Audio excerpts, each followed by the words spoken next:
Manchester Titans football here at Belle Vue. My name is Taylor Umland, here with the commentary alongside Stan Wilson.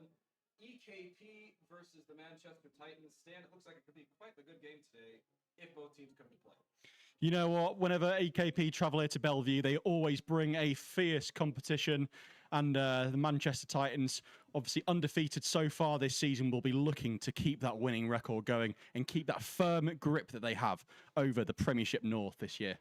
They've looked good so far this season, the Titans. I mean, they've obviously 4-0, racked up the points along the way. Defense is looking good, but you who've been watching them all season, what's been the thing that's maybe impressed you most about this version of the Manchester Titans? I mean, in terms of being the newest addition to this team and what's been exciting to watch the most, I think for me it's been Matt Wilson. We last time we were on air here when the Manchester Titans played host to the Coventry Phoenix.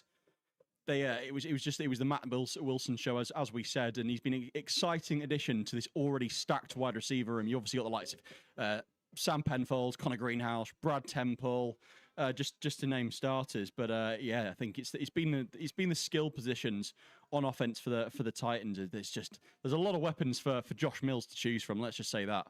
Absolutely, and then you look at EKP on the other side, 2-2. And frankly, they've had a couple of close ones. Their losses have been 16-13 to the Coventry Phoenix and 27-26 to Nottingham in their first game of the season. What do you think their kind of mindset is coming in? I mean, it's a long way down. I'm sure you've made those trips before where you have to go Absolutely. Try to go play a game of football. What's that like? It's not a fun one. I have to say that we've had a few 9-10 a.m. starts in Scotland over the years, and it's never fun. I mean, 3 p.m. a little bit more friendly here to EKP. However, it's I think going into this game, they're going to want to lean on Rhys Harris. As you mentioned before we started today, he's the leading passer in the Premiership currently, and an EKP youth and junior graduate. I know a few guys who have played alongside him. I think he's with GB for a little bit as well. And it's his rookie season, I believe, as well as in the adult league. Excited to see what he can do. Rhys Harris, about a 50% clip of 8 touchdowns on the season, 450 yards. And that's only second to Josh Mills in Manchester. He's also chipped in over 100 on the ground, so a bit of a dual threat quarterback as well. But it's that getting off the bus. It's that first 10 minutes, those first 4 drives that really makes a difference in these games. And as we get going, we'll talk about the starters for this offense. And we're only about 6 minutes from kickoff or so not too long. But let's talk about EKP for a minute, because they're leading. They do look a passing team on paper, and until you see them in person, it's a little hard to tell what you're going to see on the day. But they throw the ball a lot. They've chucked it over 100 times this year. Fraser McDonald's one of their top receivers as well.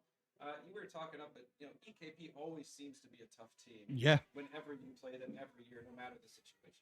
Yeah, and it's not to slate their passing ability. They've always been able to pass the ball well. But when we talk about EKP, and I think Scottish teams in particular, due to the climate that you have up in Scotland, intensively rainy, you get and the type of players you're able to bring on board tends to be ex sort of rugby players, and so across age level Scottish football, university Scottish football, and adult football, you tend to see these really, really run-heavy teams. You've got big, burly offensive linemen. You've got running backs who have come straight out of rugby, and they tend to be able to run the ball quite well. As we see the EKP side jogging out onto the field here at Belle Vue. They're a bit of a smaller squad today. I got given the lineups before they started.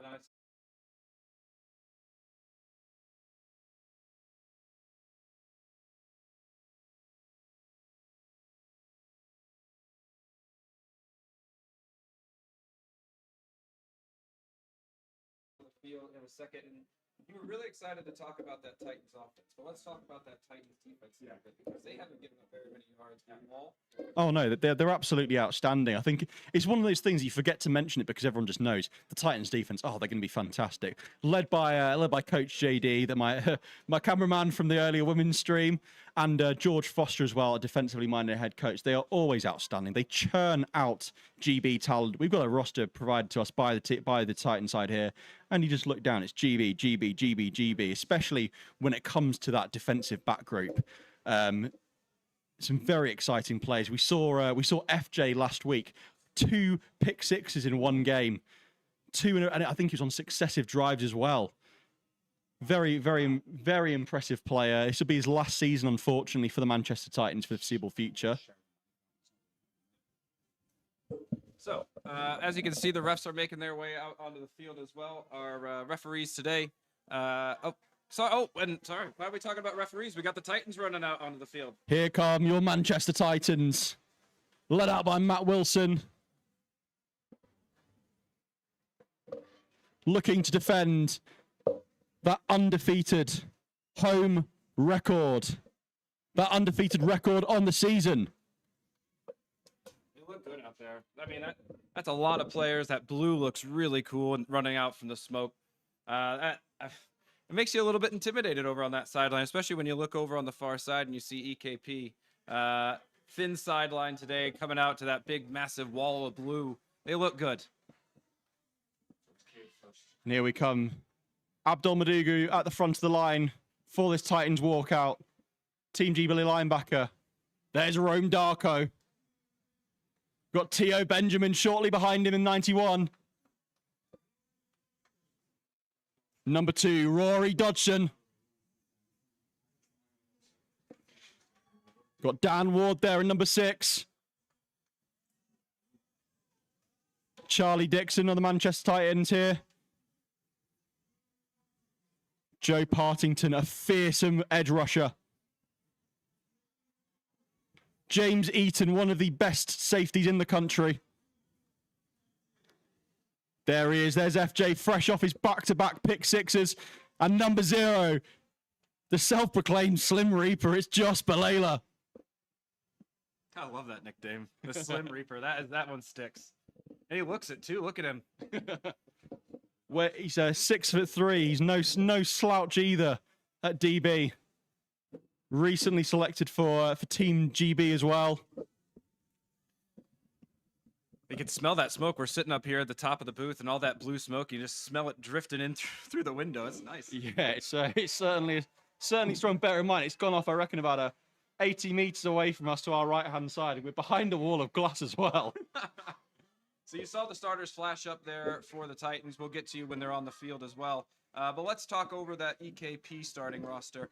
On the offensive line, we have Gabriel Ciciala, Dominic Crossley, Craig Robertson, Ewan Pringle, and Brad Laidlaw. Quarterback Reese Harris, running back Mike Curtis Sopp, wide receiver Aaron McDonald, Andrew McBride, and Fraser McDonald. You'll realize I only said 10 names because we're waiting for the last one to be named. And then on defense for the Pirates, Michael Gervin, Fraser Keel, and Dale Hardy on the defensive line. Jeff Vera, Blair Gallagher at the linebacker spots. Your corners, Gamu Mercaredzi, Mo Khan, and at safety, we have Ryan Miller. Looks like the coin toss is going to be coming up here soon. I'll tell you what, one last thing about these rosters. It's really nice to look down this EKP list, and they've indicated for us just how many youth and junior graduates they've had. So those are players who've played for that U16s pathway, through that U19s pathway.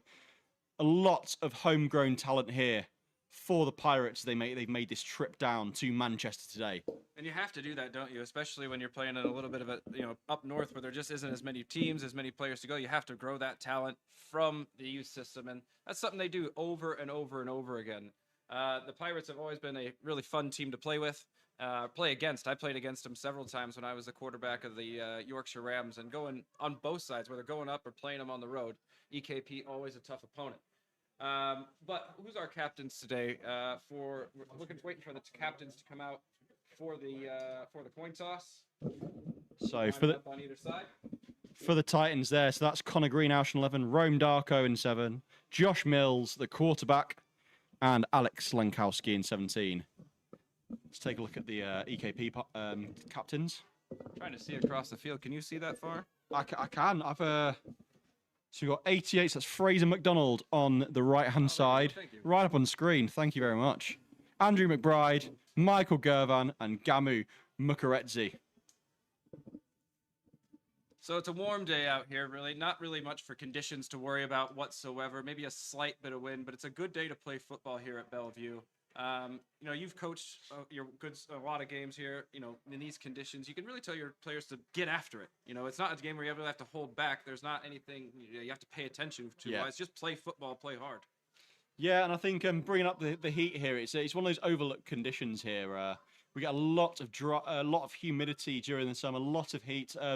We're quite fortunate today, though, that there's a bit of a gentle breeze across Belle Vue. You'll see there's a Union Jack flag in the top left corner of what will be the main camera screen later, blowing away in the wind. So we've got a little bit of a light breeze here, alleviating some of that heat from the players. But it can be an absolute killer here for some players playing that heat when they're not used to. Because you've got to remember, the other half of our season, the university ball season, it's played during winter.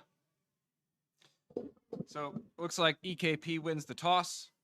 They will elect to receive, which is waiting to have that confirmed by our head official, Dave Hewitt. Other officials today, John Roberts, Frank Issa Barroso, Peter Roberts, and the back judge is Ian Rogers. Manchester getting their money's worth today out of these refs with this officiating crew having officiated both fixtures today for the Manchester Titans. That's a long day. It's a long old day, isn't it? Bear in mind, first kickoff 12 o'clock, and we might not get off this field until about 5:30 this evening. Well, that was you, wasn't it? You were doing the play-by-play for the women's stream. How'd that game go? It was an unfortunate loss for the Titans women's side, but it must be said they did what they could, considering the fact they didn't have a quarterback for the game. They managed to hold Teesside to 22 points, score 6 of their own. Obviously, not the win they were hoping for, but a strong performance nonetheless. So Titans lining up for the kickoff. The ever-strong leg of Alex Lankowski, number 17. It's a great name, Lankowski. It's fantastic. Sounds like a kicker. Sounds like a kicker. He does sound like a kicker. So let's see what's going to be happening today. I'm really excited for this one. Pirates make the long drive down to Manchester. Let's see what they can do as they get off the bus, and they'll have the first drive out as we get this game going between the Titans and the Pirates. Bit of news for Titans fans watching. So this will be the first game of the season for last season's starting quarterback for the Manchester Titans, Charlie Martin. Charlie was out hurt this season. Was injured in February during university games for the University of Lancashire Rams. Injured shoulder, and this will be his first game back. Mills will still be starting at quarterback, but we may get to see our first look at the young Titans signal caller at some point in this game. Love to see somebody coming back from injury, but Mills has been doing a great job for the Titans. But let's see what the Pirates can do. That's a big kick from Lankowski, carries all the way to the end zone, and that will come out for a touchback, 1st and 10. Look, at the end of the day, water is wet. Lankowski kicks touchbacks. Big leg Lankowski. So this will be our first look at the Pirates. We look to see them probably pass the ball quite a bit, but they've been in a lot of tight contests where they've been having to throw more throughout their season. But let's see what they come out with so far. They're going to come out and spread. Eris in the shotgun. Mike Curtis Sopp next to him, good running back. Titans come out with what looks like a 4-down line. It's more of a 3 with somebody that can go there and back as they pressure on the far side. Eris pressured. Down he goes! Sack on the first play of the game. There you go. That's number 2, Rory Dodson in there, getting the pressure nice and early. Titans using that variable front. Eris looked to want to roll, but he sort of had a little bit of running back sort of right in his face. I think that came from the pressure coming down off the edge, off the right side of the Titans defense. So that sets up a 2nd and long. Let's call it 2nd and about 20. Eris puts Sopp in motion, goes to him on the swing, and that's going to be incomplete. I think that was thrown forward. Yeah, no problem there. Just an incomplete pass. Look, this Titans defense, they're going to be flying downhill early and often. It might look like a soft drop pass, but when you've got defenders like FJ flying in your face, it's never an easy job to bring in a pass under pressure like that. And if you just kind of look at the Titans' defensive shell, yes, we're in 3rd and 20 here, but they're not playing deep. They want to play that underneath stuff. It looks like their defense ready to attack here on 3rd down. Eris looks to his left. He's got the slant. That's going to get them back near the line of scrimmage. Breaks the tackle, but he's finally going to be brought down after about a gain of 12, and that'll bring up 4th down. But good to get a connection there for the Pirates. And that's one thing you'll seldom see from defensive coordinator James Dean is they won't play prevent. They won't sit back and let you have easy yards. They might let you have some underneath stuff. We saw them sitting off in what looked to be some form of cover 4, whether it be palms or quarters there. But they take away the 1st down. We've got 4th and long, and here come the EKP, or the East Kilbride Pirates, out to punt the ball away. That was EKP's leading receiver, Fraser McDonald, on the catch. Picks up 12, but we got 4th down here. I'm only going to mention it once, but what a Scottish name that is.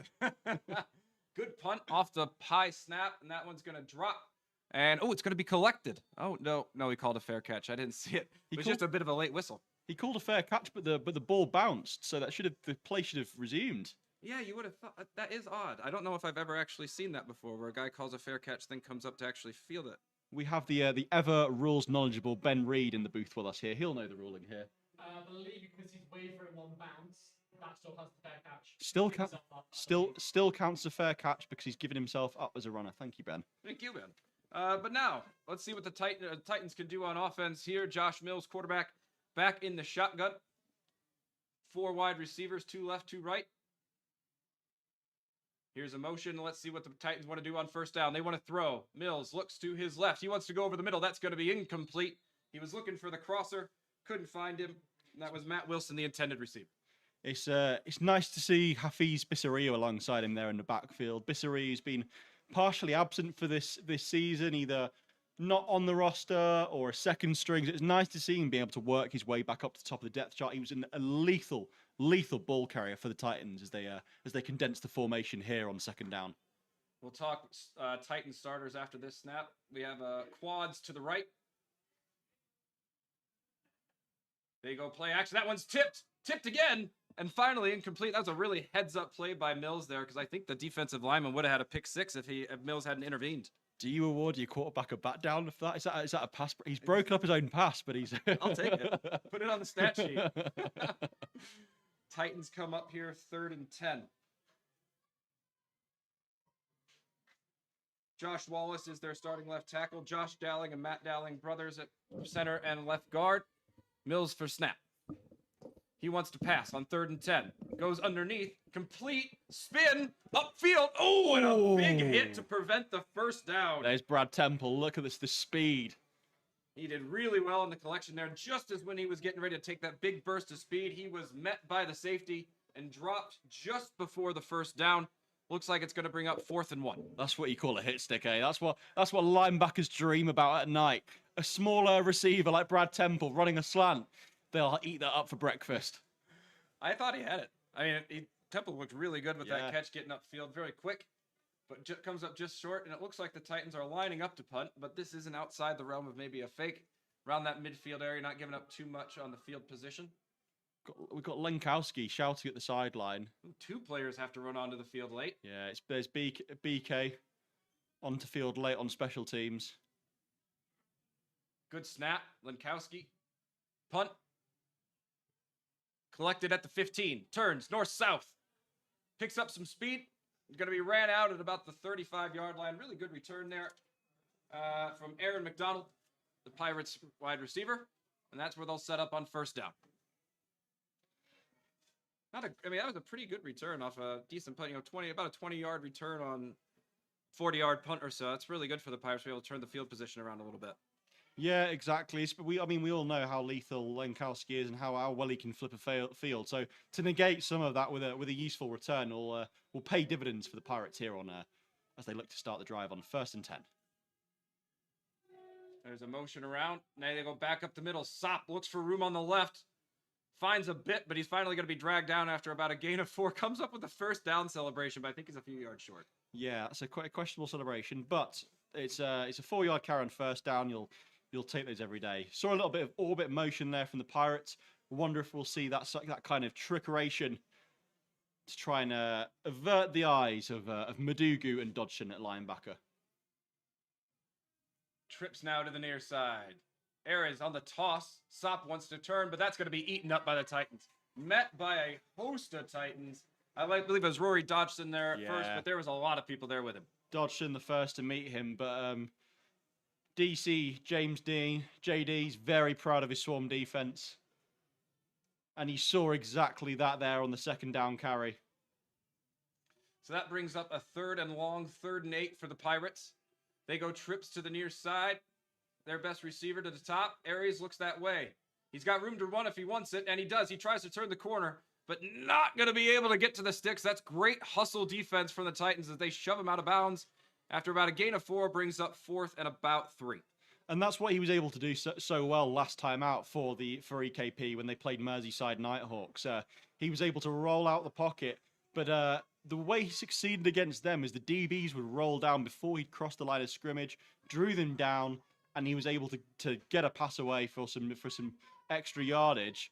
But you'll find far more disciplined DBs here among the GB studded lineup. The Titans defense looked fast on that. They reacted fast, and then they were fast. Well, they have an international sprinting coach who trains them each week. I believe it's Alex Ward. I believe he is. Our high snap. Can he get the punt away? He does just. But it's going to be a short kick, not going to be fielded by anybody. Titans had two returners back, and that's going to be a punt for a grand net total of 6 yards. That's not what you want to see on fourth down. Hoping to flip the field, hoping to pin them back, maybe within their own 10 if you're fortunate. All of a sudden, the Titans are in good field position. Well, I mean, it makes the Titans look all right for not going for it on fourth and short because they get the ball back pretty much where they gave it up. Yeah. Titans here, trips to the top of your screen. Matt Wilson, the sole receiver on the left. Mills waits. He wants to go on the counter. He gives. Turns north-south. Can he cut inside the block? He does. No, he goes to the outside. To the 30, to the 20. Can he make it? He's down the sideline. Did he stay in? I believe he did. Touchdown, Titans. Beautiful run. That's the speed that you get from Hafiz Bissariyi. That's what they've been missing at times this season. That speed, that explosivity. We saw them run the counter. EKP bit. I mean, they bit, but I mean, he had to wait for the blocks to set up. So good job there. And then out on the edge here, there was just a moment where he could have cut inside or outside the wide receiver's block. And he chose the outside because he has the speed. Yeah. And then just nobody could touch him. Those last 10 yards, there was people right next to him the whole time. And he just had the jets to put down to get in the end zone. Beautiful run. Call that a gain, a touchdown from about 50 yards out, 45 yards out. Titans look to cap it. It's up, and it's good. They do. 7-0. Titans on the board. There we go. And what an explosive drive. I mean, the only people unhappy with that will be the defense, who are straight back on the field after this. Can you take a couple of plays? Yeah, honestly. So, you have become recently, you've been coaching for a while, hoping for the GB staff. Is that something that we can talk about? Yeah, it's relatively new now for me. I've just, well, I say like 2 weeks ago, we were invited to join the Team GB performance staff. Something very, very new and something I'm very excited for is to make the next step, and be working with a lot of these guys from the Manchester Titans. Really, it's 10, 12, 15 or so players on the roster. A lot of the coaches as well. George Foster, the head coach, is the performance DBs coach. You've got Alex Challenge, the OC. He's the development quarterbacks coach. Well, hold on, because I want to know from your coaching perspective, what are you telling the Pirates down on the sideline going out for the next drive? They've sputtered on a couple. I think put your coaching hat on. You've got to stick to your plan. If you've EKP will have prepared well. You can't abandon the plan. Miss 6 minutes after starting the game. It'll be trust the process, trust the plan. If the execution isn't there, then that's the thing they need to work on. The worst thing you can do in a situation like this is just to chuck the baby out with the bathwater and start panicking on the side. I've no doubt they'll have a plan for the situation. They'll have a plan for how they want to attack and beat the Manchester Titans. And it's just about trusting what you have and what you prepared on. I was talking to the Titans coaches before the game, getting their starters and things like that, and they said they were only carrying 5 offensive linemen today. So could call for maybe a little bit of conservative play calling early. Just try to make sure you get around to stay around for the end of the game. New quarterback in right away on this second drive. So Pirates change their quarterback. Scott McGigan there in at quarterback. On that last one, Aries ran out of bounds pretty hard on third down on the far sideline on the Pirates drive. May have picked up a knock. But that's going to change the game plan big time, bringing in a Scott McKeegan at quarterback. See if they want to go to the air at all on this drive. Yeah, it's a unfortunate open to the game. Something obviously entirely out of the Pirates' control there. If you take a big hit, you take a big hit. So we've got a blitz off the side there. Sop looks for room up the middle. And even with the edge blitz, they clog up that middle. Whole bunch of Titans waiting for him. gain of about 3, back to the original line of scrimmage, 3rd and 10. And that's what those edge blitzes are so great from. You see James Dean sending Rome Darko there off the edge. It allows your interior guys to twist in towards the middle, plug up the middle of the field, and they do just that. And it's 3rd and long already after it seems they only just started the drive. So we have a substitution along that offensive line. Brad Laidlaw has to check out. Michael Gervin, who plays the defensive line, comes on to replace him at left guard. Now they go to the air. They got the hitch to the outside. He tries to break the 30 to the 32, but that's going to come up short. It's a big hit there from James Eaton, who's not afraid to dish him out early and often. 4th and 2 for the Pirates as they near that 1st down, but I'm pretty sure they're going to go ahead and take the punt here. Pretty risky going for it with the backup quarterback on their first drive, but looks like that's what they're going to try to do. Maybe try to draw them off sides here. So gutsy call. I think trying to draw the Titans defense offside is very gutsy as well. And this isn't because they're less able than others or more able than others to not jump on sides. It's because they practice every week against the silent offense. They go. They want to go up the middle. That's going to be stuffed. 6 Titans waiting for him. They drive it backwards. I think it's Rory Dodson and Abdul Madugu in there. So they didn't try and draw him off sides. They just run up the middle. And to no avail. And all of a sudden, you've given the Manchester Titans the ball on the 30. I don't see any logic in that call at all, if I'm honest with you. Yeah, I would have thought you would have tried to get maybe a little more creative on that. I understand you got a backup in, but I'm not sure the logic on that one. I maybe would have tried something to get to the edges. They have a good passing ball. They've had a couple of completions underneath.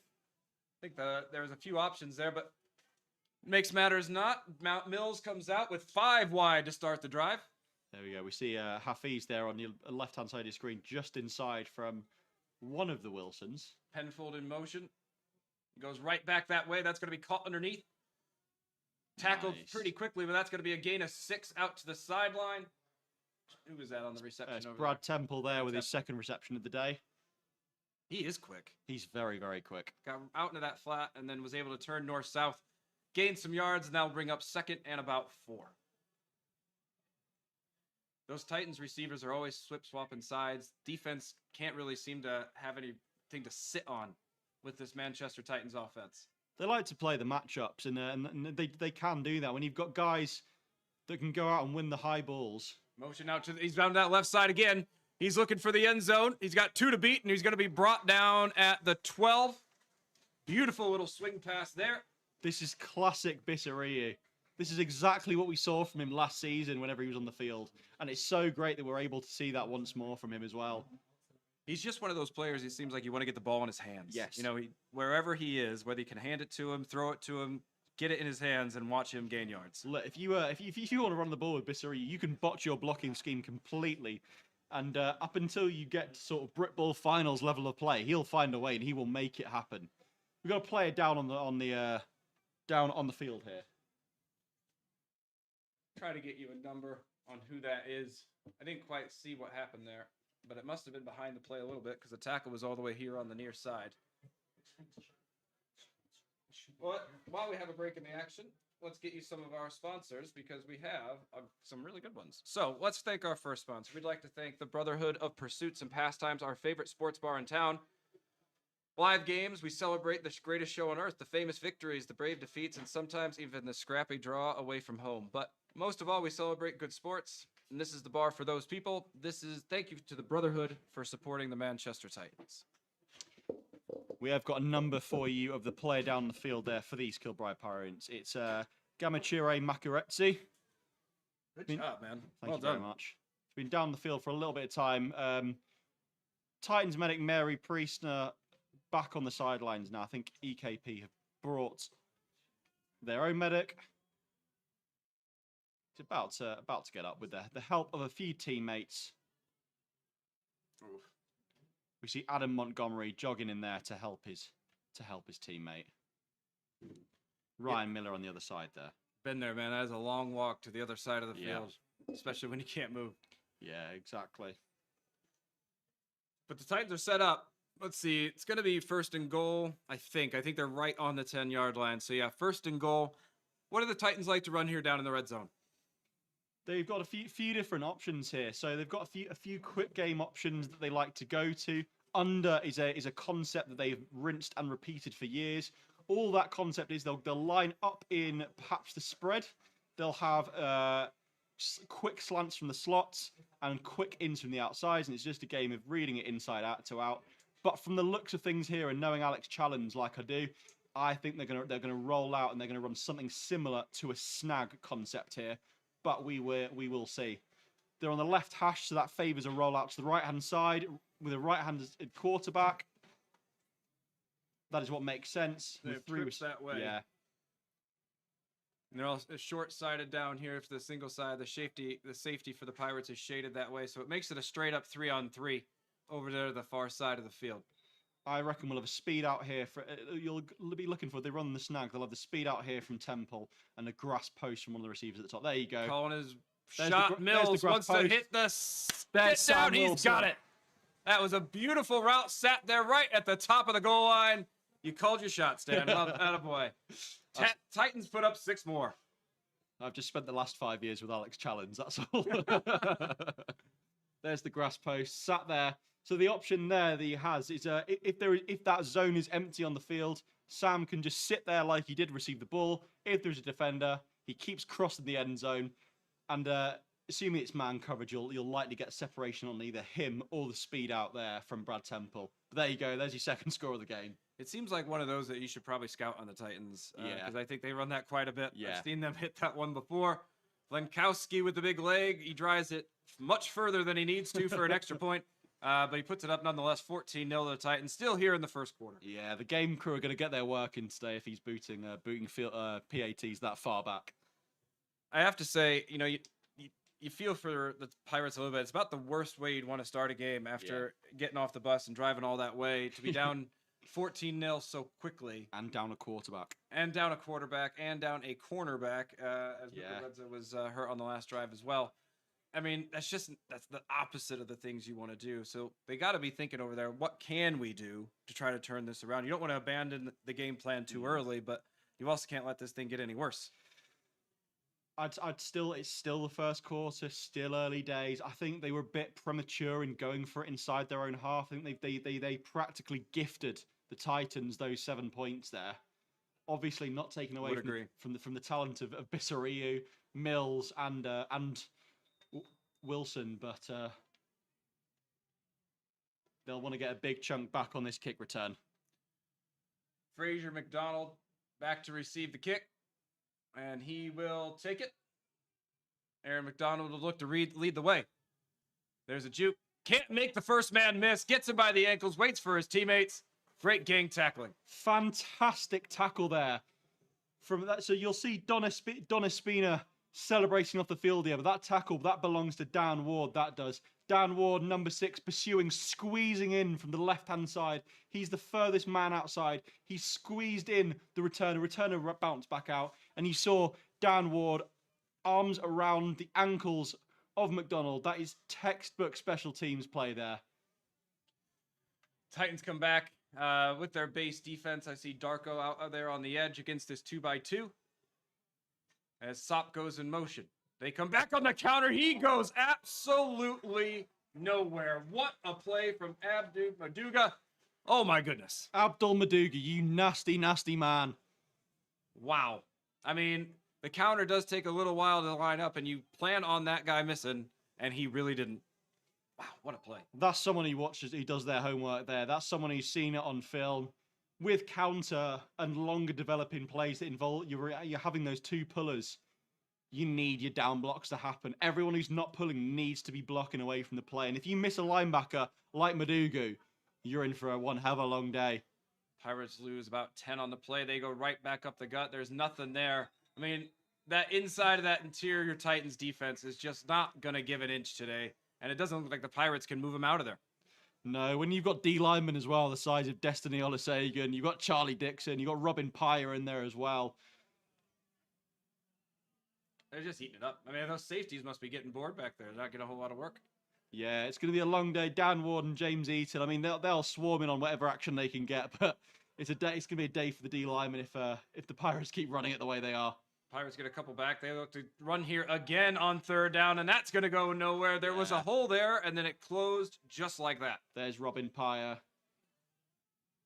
Wow. Very strong, young defensive lineman. Recently added to the GB development roster as well. You may be reluctant to want to punt again. I understand down so deep in your own end zone, simply because you've had 2 high snaps now. You've got to punt here, though. You have to, but I think that might have been one of the reasons the Pirates were a little, they more ambitious on fourth down. These long snaps seem to be causing them a bit of an issue. Let's see how it goes here. The returners are waiting in front of midfield, so Titans look to pick up some good field position here. Oh, that's a false start, that is. There's something that happened. There's no flags on the field. Everybody just sort of paused and looked without any whistles or any indication of what was happening, but it does look a false start there out on the edge. That's the left. It looks like the left guard there from the East Kilbride Pirates. Stood up in his stance. Quite a lot of cheers going down there. Yeah. It's really nice to see. The Titans put on a bit of a game day here as well. There's food trucks here. You get the music going between every play. It does feel like you're coming down for an event when you're here at the stadium, and the fans are certainly enjoying this one. On the topic of food, we'd like to give thanks to our sponsor, Creating Food Meteorites, consultant to the food and drinks industry, stimulating innovative ideas, nurturing talent, and building innovation ecosystems. Thank you for your support. Yeah, you can hear some children on the sideline there. They're calling out for various Titans players, trying to get a wave directed to the stand. The penalty was waved off, so whatever it was, the refs decided it didn't happen. Well, here's another snap. This one's low, but he's got time to get this one off. He does. Good booming kick, takes it out beyond midfield. That one's going to be called for a fair catch, but then the other returner took it. That's, again, another one I've never seen, where one returner calls for it, and then the other returner tried to sneak in there and take it. I'm looking over at Ben to my left here. There you go. We need to get a mic on you next time, Ben. He's so because the defender, the returner has waved the ball. He's declared the ball dead already. But yeah, we saw Charlie Escott there nudging himself in front of Wilson. You called fair catch. I didn't. I'll take it. So the Titans got to earn it a little bit more on this drive, starting from just beyond midfield. They come out with a tight bunch to the near side. Mills awaits. He's going to give up the middle to Basiro. Oh, my goodness, is there room? Yeah, that's a touchdown. Oh, my goodness, is there room? 20, 10, 5, untouched, all the way into the end zone from 46 yards out. He is putting up a show in the first half. Unbelievable. And all credit to Bissariu, of course, but you could have driven a bus through that gap that was created by the Titans O-line there.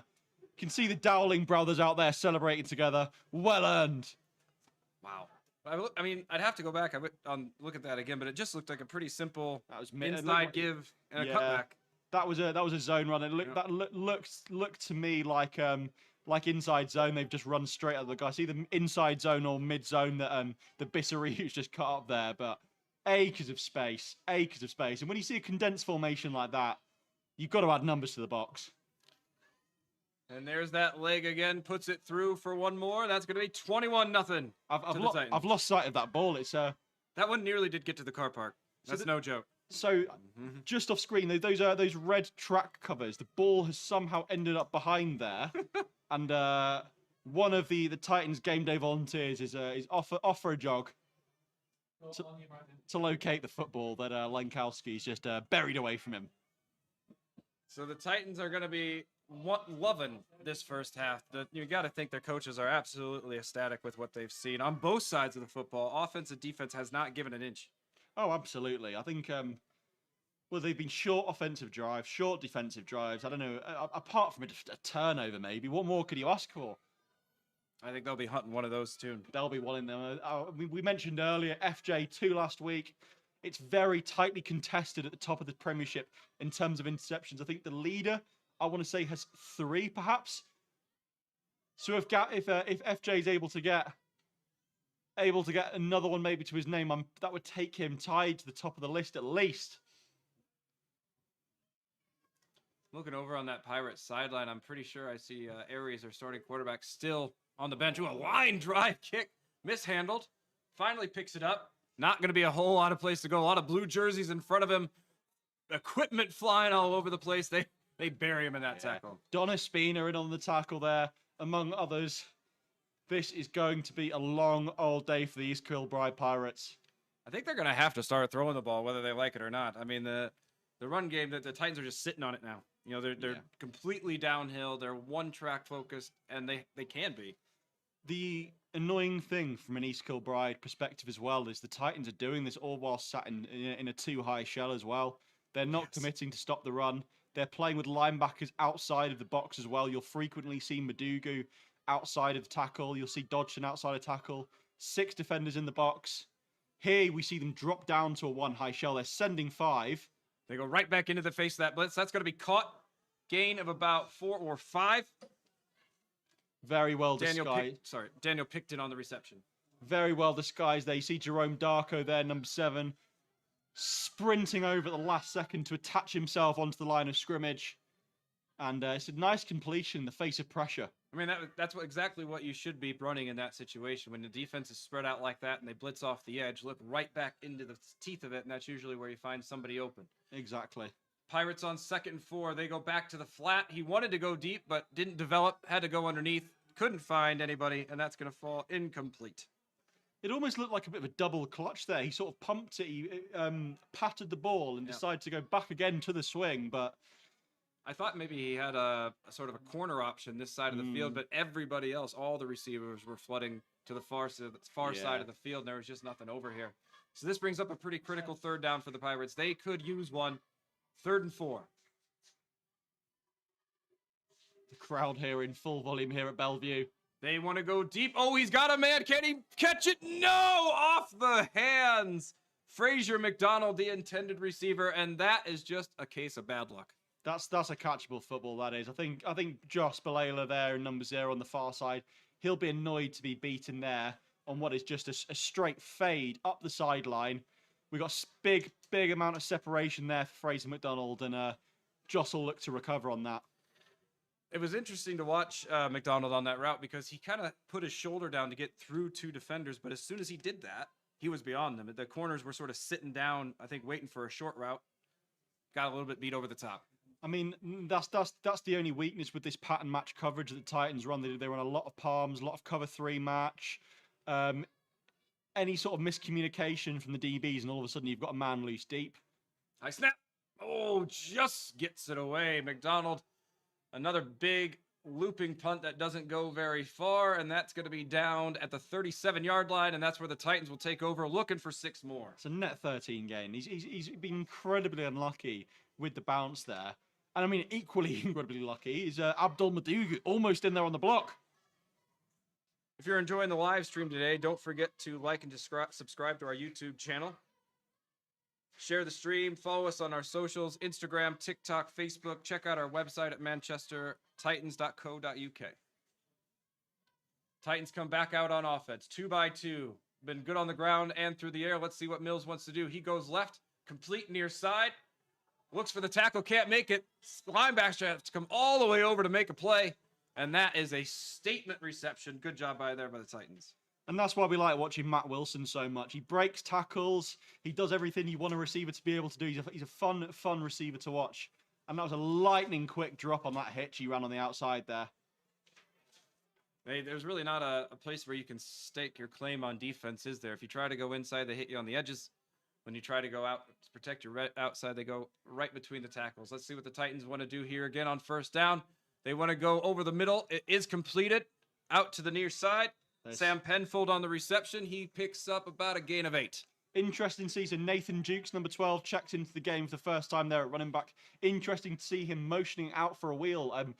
Nathan Jukes, won't mind me saying this, he's your traditional sort of power back. He's the guy the Titans will go to when they're looking on the goal line, trying to barrel in on short yardage. So I'm sure he would have very much enjoyed the opportunity to be out roaming the field on a wheel route. They go trips and then back up the middle. There's Jukes. He's got room to run. Can he make it to the goal line? He bursts through, and yes! Titans touchdown and a bow to the sideline from Jukes. There he is. Jukes, you'll be really happy with that one. Saw the space, saw the cutback, and he barrels through a couple of EKP defenders. Now, there's a little bit of late laundry on the field down around the goal line. Maybe a face mask. I'm not sure. I mean, maybe a wide receiver was down there holding. We'll have to see what the call is. Beautiful run, though. Jukes on the cutback. Whatever this is, that was a really nicely designed run. Waiting for the call. They're talking to the Titans. So we're not... I'm assuming this is against the Pirates in some capacity. Could have been something after the snap, potentially. Maybe it's unsportsmanlike for the bow, potentially. I say let them play. Obviously, this is a Manchester Titans streak that's been put on, but even if there's an EKP score, we've got no issue here with celebrations. It looks like it's going to be against the Titans, judging by some of the... it is about the bow. Yeah, just seeing George Foster replicate it. Oh, my goodness. Well, I think that will be enforced on the kickoff. Yeah, it will be, since it was after the score was in. So the Titans will probably have to back up a little bit when they take that one. But to be honest, of all celebrations, it's not like he's breaking a Sharpie out of his pocket and signing the ball, is it? I mean, the one thing the officials tend to look for with celebrations is are you celebrating at the opponent? It was definitely to his own sideline. It was to his sideline. He does a little bow. No.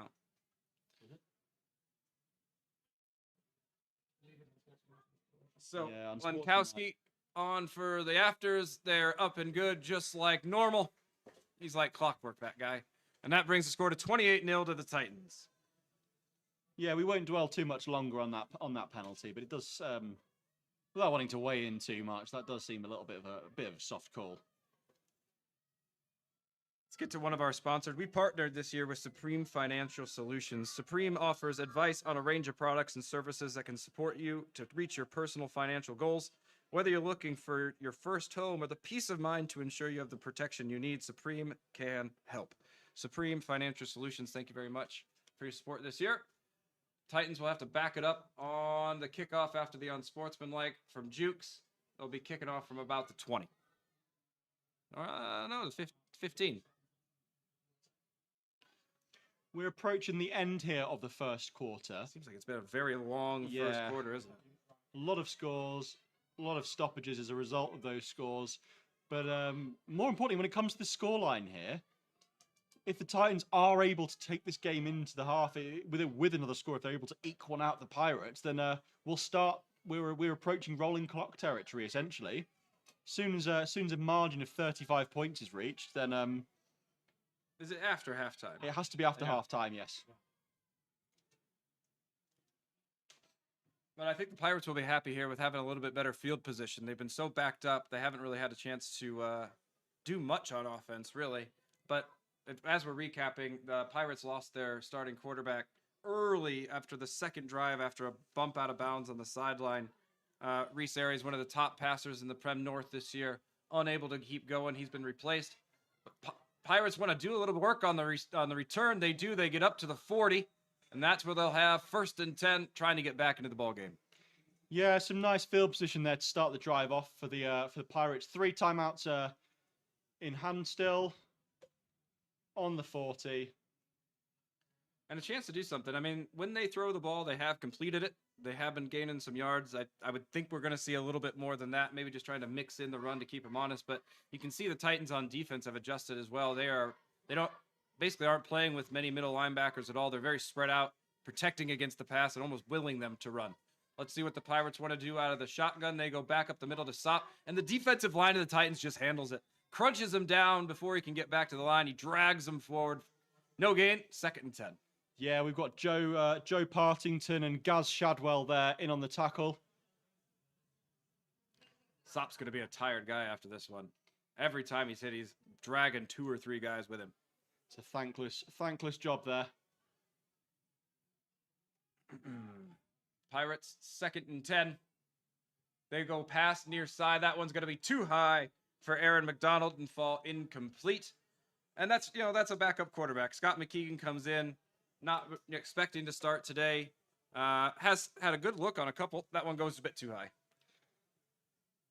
3rd and long here. What are you trying to do here if you're the East Kilbride Pirates? I'd say hook and ladder if it were me. throw him out of early. A lot of pressure up there from the Titans as they show blitz. There's going to be no protection. They're going to go deep, but there's going to be nobody home.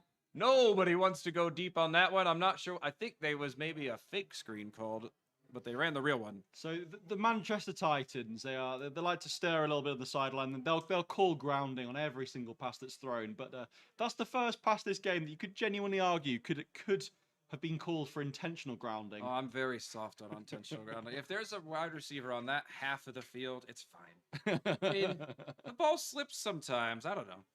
Is that's coming from you as a former quarterback? Yes.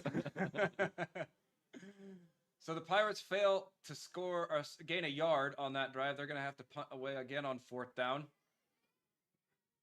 Fraser McDonald back to punt. He's had to deal with quite a few ups and downs from there. Ooh, another close one. And the Titans are looking to get one today. It's almost... Oh, that one's going to be muffed, kicked around. Who's going to come up with it? It looks like the Pirates are on top of it. Ball. Fraser Galloway of the Manchester Titans almost in there on the block. Oh, that was a really action-packed play from beginning to end. Just when I was adjusting my eyes down here to the near block, you come back down here. I didn't see who it was. There's 2 returners back there for the Titans. Yeah, that's Pirates ball. So that's the Titans defense coming back out onto the field now. Titans returner came up, muffed it off the knee, and then it was a bit of a mad scramble for the ball. Pirates come up lucky. It's going to set up their best field position of the day by far. They'll start this drive from the 30-yard line. Yeah, you've got to score here if you're the Pirates. You're on the 30, approaching the red zone. 2-by-2 for McKeegan. He goes into the flat to Sop. He can't bring it in. Oh, that's poor, quite frankly. There's no defender in the area. That's a pass that in the Premiership you've got to be bringing in. Agree with you there. You know, there's just some of those non-negotiables. Got to be able to bring it in. And even if you get hit, at least you're gaining a yard or two when you fall forward. 2nd and 10 for McKeegan and the Pirates offense. They've wanted to go deep a couple of times. Aaron McDonald and Fraser McDonald are 2 of the receivers for the Pirates they look to in these situations. There's a blitz from the Titans late. Ooh, he just gets rid of it, and it's going to be dropped again. Oh, I saw the fear in the quarterback's eyes on that one. That was a free blitzer, and nobody touching him. There's Galloway screaming in from the linebacker position there. That was really well hidden as well. He stayed back on the blitz, waited till it was timed up just to get there right when the quarterback had his eyes downfield. And good job laying off as well. Yeah. I think he thought... I would have probably could have taken him away. Sorry, go ahead. I've just seen on the roster there, Aaron McDonald. Is that like the Scottish answer to Aaron Donald? I think it probably is. The Pirates go back to the air. McKeegan gets it out of his hands, and that's going to be dropped after about a 3-yard gain. Daniel Picton on the reception, just getting what he can. And let's see what the Pirates want to do on 4th and 7 from about the 27-yard line. You've got to go for it here. 3 points is not going to do anything against a 28-0 lead. In 2 situations before this, they've looked to go deep, once left, once right.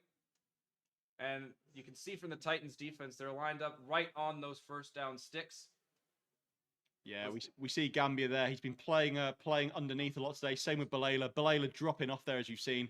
Playing the sticks, playing what's in front of them. They go to the flat, back to Picton, and that's going to be incomplete. They're situationally aware, this Titans defense. JD will have instructed them, look, we can give away the underneath just as they did there. But as long as the safety's able to fly down, make the tackle before they reach the stick, that's all that counts. And with that incompletion, another turnover on downs. This Titans defense looks unstoppable today. And I will say, from McKeegan's perspective at the quarterback for the Pirates, he had the ball in his hands, but then right away there was pressure on him. Right away there was pressure. So he doesn't have time to let routes develop. And that's what shows you, a good defense from back to front. D-backs doing their job. D-line not giving him an ounce of time to throw. Yeah, it's just not fair when you're able to get home, sending 4 or 5, and you're able to leave that many players back in coverage. It's not something you're able to game plan around. If you're sending 4, you've got 7 in coverage. That's more defenders than you've got receivers out there. So you've got overlaps. You've got free players able to rob routes, take them away underneath, and it's going to be, like I keep saying, it's going to be a long, long day for these East Kilbride Pirates. They just can't find a way to consistently attack the Titans' very aggressive defense, and now they're back out there on defense. Titans to the air on first down. Mills to the middle. What a catch! Yeah, he collects it at the 30, and he's gonna go 10, 35. Touchdown Titans. Look, there it is. There's the speed of Brad Temple. We've mentioned it many times before. When you Brad Temple has the football and you're level with him, you are not catching him. Wow. He is so quick. He came over from the far side of the field, looked to run something like a post or a dig over the middle, and he caught it right in stride on the fingertips, and he was away. Safety came down to provide the pressure on the catch, and he was just gone. Titans, 1 strike, 34-0. There we go. So at this point, if they are able to keep the margin after what we can assume is a successful Linkowski PAT, then we're looking in rolling clock territory after the halftime interval. Big speed there from Temple. That was a beautiful play. Beautiful play. Titans looking really strong today. Linkowski adds the extras, and that brings up to 35-0 to the Titans just after the start of the second quarter. They switch ends. 1 play, put in the end zone. Is that the second 1-play drive they've had so far? We had that on the run. Yeah, we had that counter to Bissariu that went for 6. We've had the Duke's touchdown came on the second play of the drive, I believe it was. Man. And then we had Sam Wilson hitting on that grass post at the top of your screen in the back left-hand corner. Titans just got to find a way to keep it going. You know, there isn't a bad spot on their roster. They are going offense, defense, and special teams.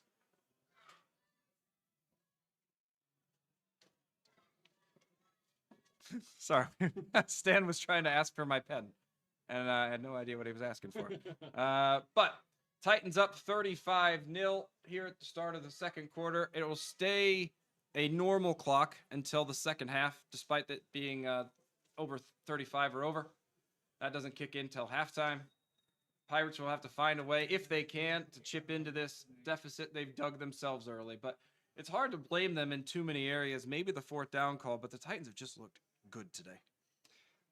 Just off camera to the bottom of the screen, we see quarterbacks Alec. They're going to go with the pooch. It is collected. They went for a little bit of a sneak onside, but the up back handles it. Sorry, you were saying.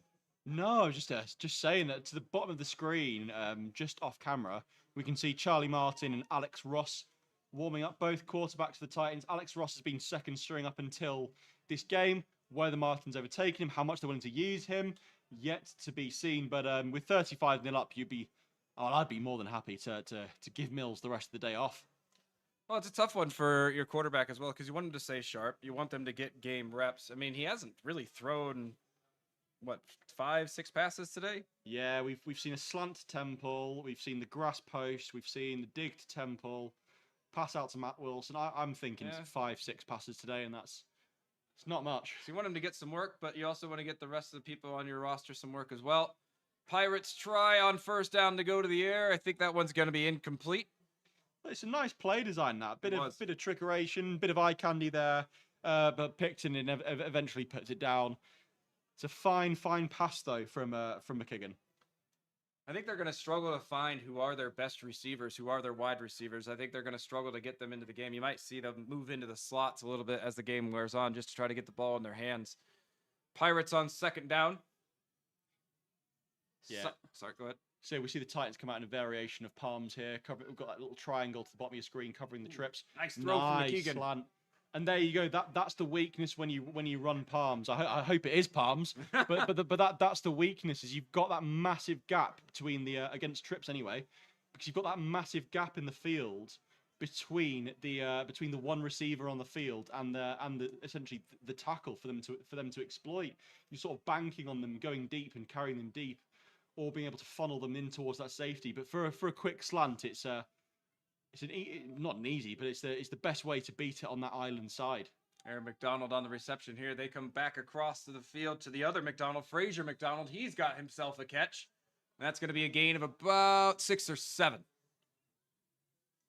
And they are. This is what the Pirates had to do. They had to find a way to pass, and it looks like they're giving their quarterback a little bit more time. And 2 for 2. Start the drive. Yeah. Well, sorry, 2 for 3. Any other situation, any other game, I'd say you've got to run the ball at the middle here, but I don't think that's going to necessarily be possible against this Titans D-line here. Not today. You've got the absolute mammoths of Tio Benjamin and Destiny Olusegun there in the middle. Oh, and it's almost picked off by Josh Balela. It was a good read. The quarterback wanted to go back shoulder, it looked like, threw it late. And then Balela broke on the ball and nearly came up with a highlight reel catch as he was trying to catch that one as he was diving out of bounds. 3rd and 3. Let's see if the Titans can stay really strong here on 3rd down as they've been throughout the first half. McKeegan with trips to his left. He looks that way. Now he goes back over the middle. Caught! That's going to be a 1st down and more. Good play there from Andrew McBride on the reception. He picks up about 15, takes it down to the 20-yard line.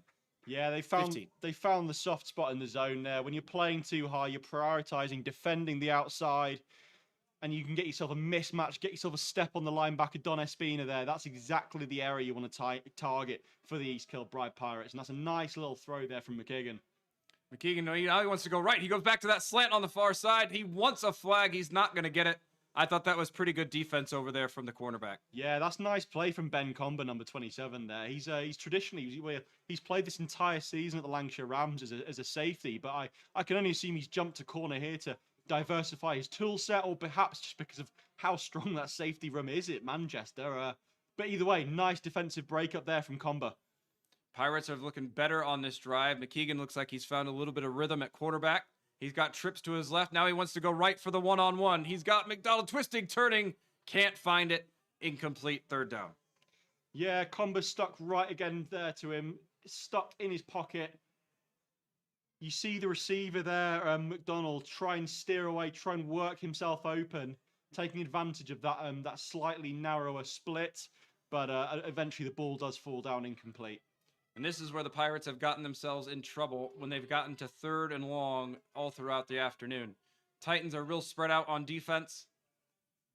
They go hard count, and I think that's going to be offside. That looked maybe on about 3 or 4 different players. So that's going to be 2 flags there. So you've got Charlie Dixon offside. He comes blundering through, and he takes out the quarterback as well. So those penalties will stack on top of each other.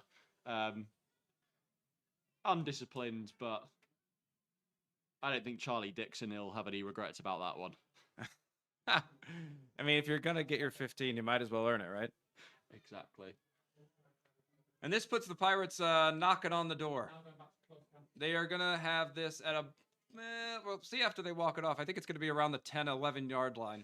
The funny thing about that play is you've got Charlie Dixon waving his arms like he didn't know what he did wrong. For what? What'd I do? The game's gone soft, he'll be telling everyone. The Pirates have liked this formation all the way down the hill. Trips to the left, running back right. Yeah, we've got man coverage across the board here for the Manchester Titans. McKeegan goes underneath. That one's going to be tipped. That one's going to be tipped. Who was that on the near side? Balela. I think if he would have been a little bit more heads up, might have had a pick, but kind of committed for the bat down a little early. Balela is a guy who's well liked around the Titans organization, but he's also one of those guys who will get a lot of stick from the team, and all in good taste when he does drop picks or not go for catches. So you can see his teammates gesturing to him on the 4th for the Pirates. They go slant. Ooh, there was a lot of contact on that one, but no flag, and that's going to be a turnover. I do think it's a tough one. Any given play, there's holding. You could always probably call something, but it looked to be a lot of contact, especially pulling on the back of his jersey as he was going for that slant. He slowed down. You could visibly see the receiver have to slow down through the contact. Yeah, I mean, we're all for, as an offensive guy myself, I'm all for giving the receiver, and obviously the receiver priority, but in that situation there, when you see, the defender, so the receiver slowed down, and it did seem as well, I'm not sure Comber turned his eyes around to make a play on the ball. That's what makes these plays a little bit more defensive. If you turn your eyes around, then you're obviously making a play on the ball rather than the man. But if you're just playing the man, then there is an argument to be made for pass interference there. New quarterback checks into the game. Yeah, there's Alex Ross. He's going to give up the middle. Pirates waiting on that one, and they go ahead and eat that one up. That was Robert Mothersdale leading the charge on that one for the Pirates. Yeah, you see Ross waving out to his receivers almost as an apology there. So this Manchester Titans offense is 90% run-pass option.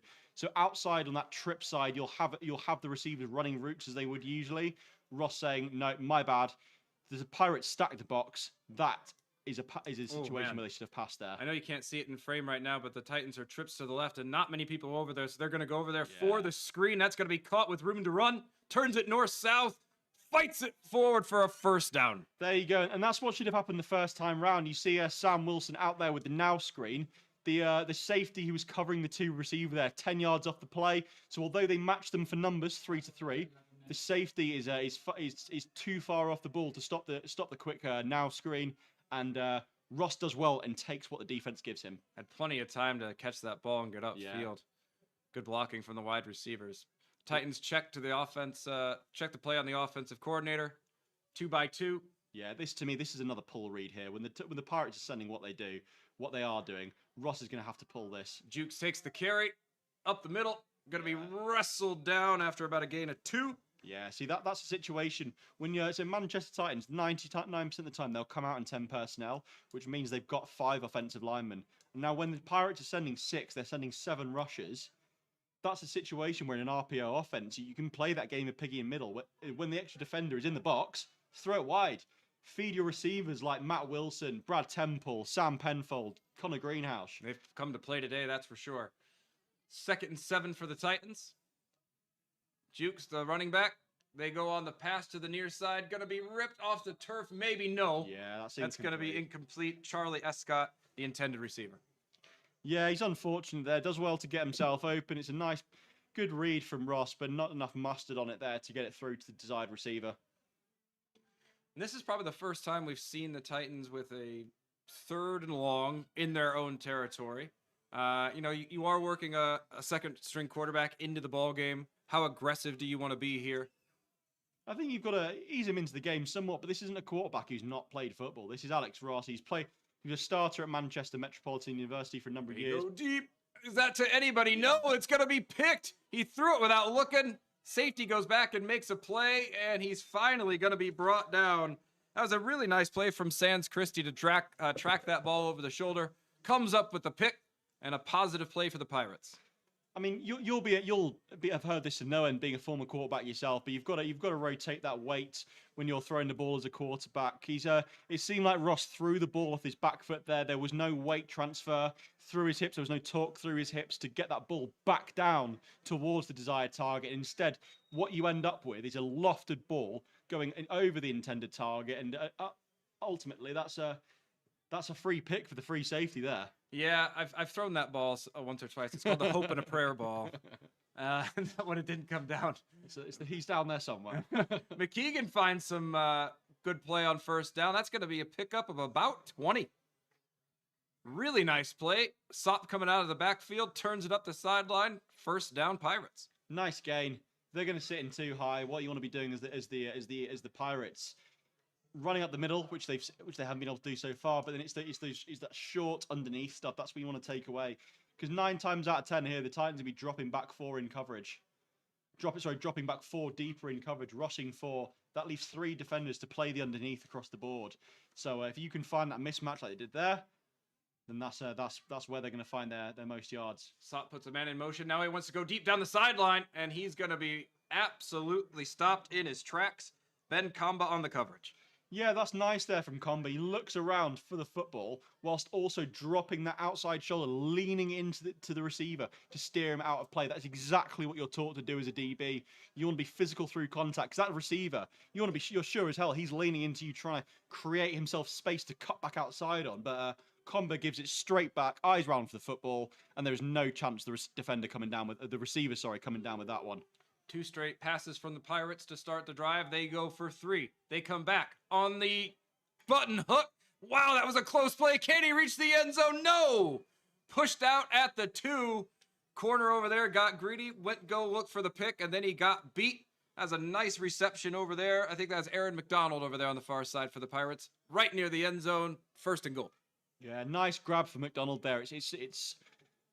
It's deceivingly difficult to catch a football when you've got arms flying everywhere. When he does just that, it seems EKP are trying to go after Ben Comba there. They've seen something that they like on film clearly, and they're targeting him. Obviously, it's the right-hand side of a right-handed quarterback. He's in the line of vision, easy to throw for, but they definitely are making concerted effort to go after Comba here. They go up the middle, and it has been the same way all day, all the day. They tried it. They cannot seem to run the ball up the middle. Another negative play. They knock him back 2.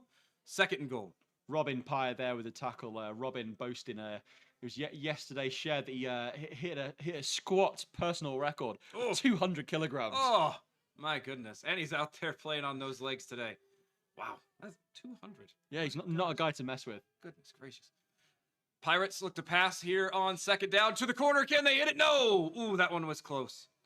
Yeah, he had a step there. Had a step there on the defender. I believe that was it was McBride there looking for the ball in coverage. We've got Harry McDermott. So interestingly with McDermott, so he's on the GB development side as a safety, but this season at the Lancashire Rams, he spent the entire season playing running back due to various injuries, being thin at the position, and he played all of his way through to a national championship final. Wow. Well, after the Pirates got themselves down to 1st and goal on the 2, now it is 3rd and goal on the 5. They need a score. McKeegan looks to his left, goes for the one-on-one. That's going to be caught. What a play, waiting for the call to make sure he's in. He looked into me. That looked very in. He dragged it for you. Got to remember. Touchdown. Fantastic. Wow. Balela, again, will be upset with that. He's let himself get beat deep. Fraser McDonald toughs him out, wins the one-on-one, and the Pirates get on the board. Bit of toe drag swag there as well. That was a really nice. We had a really clean look at it from our spot, and you could just see he waited for it, late hands. And Balela, I think, had pretty good defense, at least in that first 4 or 5 yards of contact, and then just sort of lost him right at the last second. I think as well, credit to the quarterback. That placement is he put that ball in the place where only the receiver could get that. Really, it was a diving effort from McDonald's to corral it and bring it in. Pirates want to go for 2. McKeegan looks to his right. He's got men in his face. He's got to get rid of it. That one's just lofted. Out of bounds, incomplete, and it'll say 35-6. Nice, yeah. Bit of a lofted pass there. But Pirates are back into this game now, it seems. They found something they can work with. They found a matchup that they like, and that's on that far side of the field against Comber.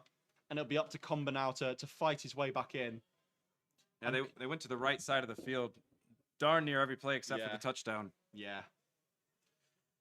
Well, just while we got a second, let's sneak in a sponsor read. We've partnered with Muscle Food. Please use the code BUILDTITANS at checkout, and the Titans Club receives 10% of the order value that directly supports our fundraising efforts. That's Build Titans with Muscle Food. And it's support like that will go a long way into the creation of the Titans youth, junior, I believe it is, flag football program. They're looking to launch next year. Obviously, flag football growing massively in this country with its inclusion. It was inaugural inclusion in the Olympics in LA 28. We had the national championships for the schools final here in Manchester on Wednesday. I was lucky enough to go and referee that, and a lot of schools taking place. Wow, yeah, a lot of schools taking place. A lot of guys on the field today were there reffing and helping out as well. And Titans fully investing in the future of flag football as Sam Wilson returns. Low driven kick. Wilson picks it up, makes a man miss. Can he make them all miss? No, but it's close. He gets out beyond midfield. Next drive will start at the 46. Brilliant return there from Sam Wilson. This is his second year playing football. Started last year with the Lancashire Buccaneers. Made a little bit of a name for himself over there. Transferred over for the Titans. Was part of that team that played against the NFL Academy way back in September. Made the move permanent for the adult season, and he's been a very, very handy receiver for the Titans on the outside. Pair of Wilsons on the outside. What could go wrong? Titans look to get back to work on offense. Sputtered a little bit on the last drive after a really strong start. I believe it was 5 straight drives with a touchdown. And here come the Titans on the give. Jukes on the counter, trying to follow his line, but it develops a little slow. No gain on the play. Yeah, Ross he's got to give that, really. Got to give that. So a lot of the time there'll be a play built in. Unfortunately, it was just behind my monitor where Penfold and Escott were, but they lined up with 7 defenders on the line of scrimmage there at East Kilbride, and when you're blocking 5, you cannot block 7 defenders. In that situation, if indeed an RPO has been called, you've got to pull that football. The Titans are good. They're not that good. Yeah. He does end up losing a yard on a play, so it brings up 2nd and 11. Sending 7 again, our East Kilbride, or at least they look to be. 2 by 2. Here's the quarterback. He drops to the right. Caught upfield. Makes a man miss. And he's going to get up to about the 34, 3rd and 4. There you go. And that's a really smart play call there from Alex Challenge. It's they've shown the same look they did previously. Four defenders in coverage, sending 7, 4 sat far off, run the hitch, take the underneath. If it's there all day, so be it. Ross looked better on that one through on time. Let's see if he can do it again on third down. He's got trips to the far side. Yeah, we've got big mismatch there. So that safety who's covering the 2 receiver, he's too far off to make a difference to the play. He so looks for that Ross, way. Caught and drops. Oh, he went way up to get that one and couldn't bring it down. Sam Penfold, the intended receiver. Yeah. But exactly as you were saying, only two defenders over that side of the field. That's exactly where you got to go. Yeah, that's a much better read there from Ross. It's just a game of numbers in this Titans offense because of how wide the splits are. It's a game of playing. Where are the numbers? So here we've got trips to the top of your screen. We've got 3 defenders over 3. But if you look at how far 11 is sat off, he's not going to be able to take away the screen there. Yeah, that's Ryan Miller at safety, trying to provide a little bit of backup over there on the far side of the field. Ross rolls left. He goes underneath. That's going to be caught. Enough for a first down just. And it's where he's brought down. Nice little underneath throw. And a first down for the Titans. Yeah, a little snag route from the outside there. We see Brad Temple on the speed out there. That bit of friction, that rub, that's what creates the conflict, for the defenders. And that brings about a first down. Ross will have repped that thousands of times in practice. And it's good to see it out here on the field in a competitive league fixture. Titans staying in trips here. Why wouldn't you? Penfold across the formation. He makes the inside of that trips. Jukes swaps sides of the formation. Ross wants to pass. He goes left. He wants the screen underneath. It's caught. Yeah, he's got room to run. Oh, and it's going to be wrapped up by the Pirates pretty well after the initial surge. It's going to be a gain of 5. That was really nice blocking out front from the Titans offensive line.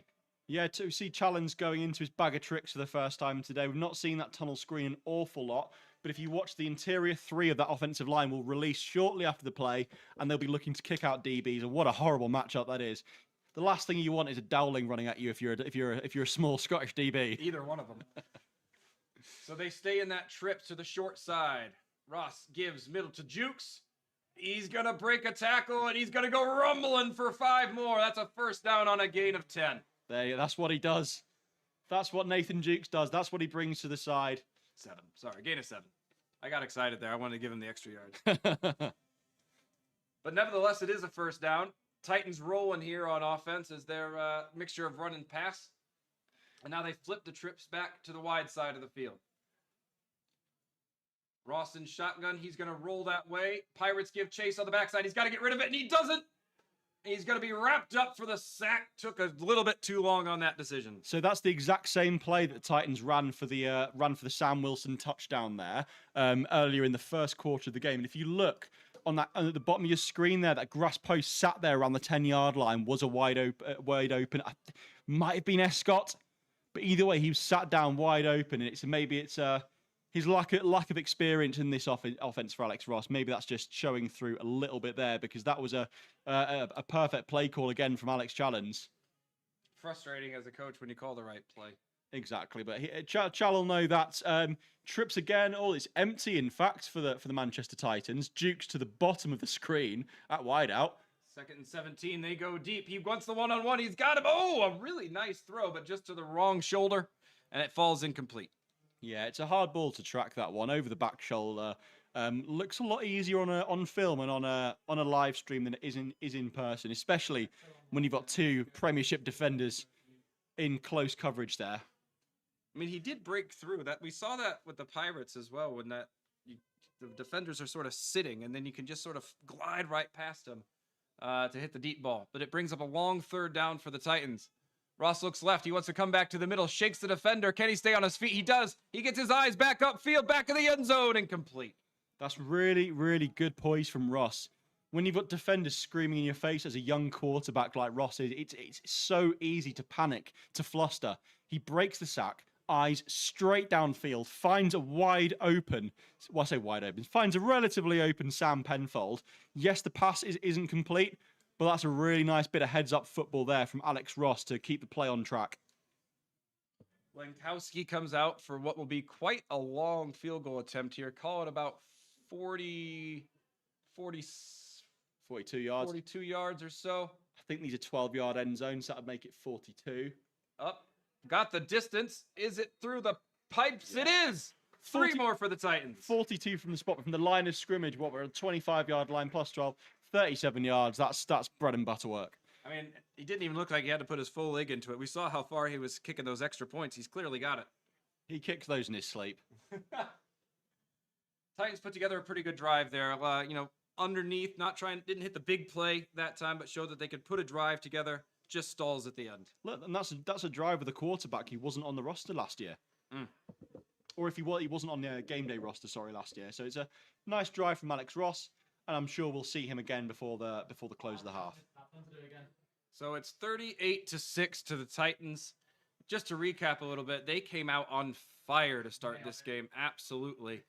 Scoring on almost all of their first drives. It was a lot of quick strike, 1 to 2 plays. They got on top of the Pirates real quick. Pirates, their starting quarterback, had to leave the game after the second or third drive. But they've shown a little bit of life as this game has gone on. Yeah, they have shown exceedingly. They're starting to come awake, and it's not through lack of trying. I think, to lose your quarterback, a quarterback like Aris so early in the game is just really unfortunate. Another pooch kick. Oh, it gets interesting, but he finally comes up with it. He tried to field that over his shoulder. Michael Gervan, that's a defensive lineman. He tracked that ball over his shoulder. That's really impressive. That wasn't poor tracking. That was just a lack of catching ability from a defensive lineman. That was really nice effort. They've tried to do that twice now. They must see a little bit of a soft spot that they want to kind of go at and try some things on special teams while they got a bit of a lead. And why wouldn't you? This is the perfect time to do it. It's looking like the Titans' path to the playoffs is going to be pretty not easy going, but pretty set in stone from now forwards. They'll be looking forward to those playoff games where they're likely to face the likes of the London Blitz and the Bristol Aztecs. So it's always good to open the special teams playbook, see what you've got. McKeegan wants to go right. That's going to go incomplete to Sop.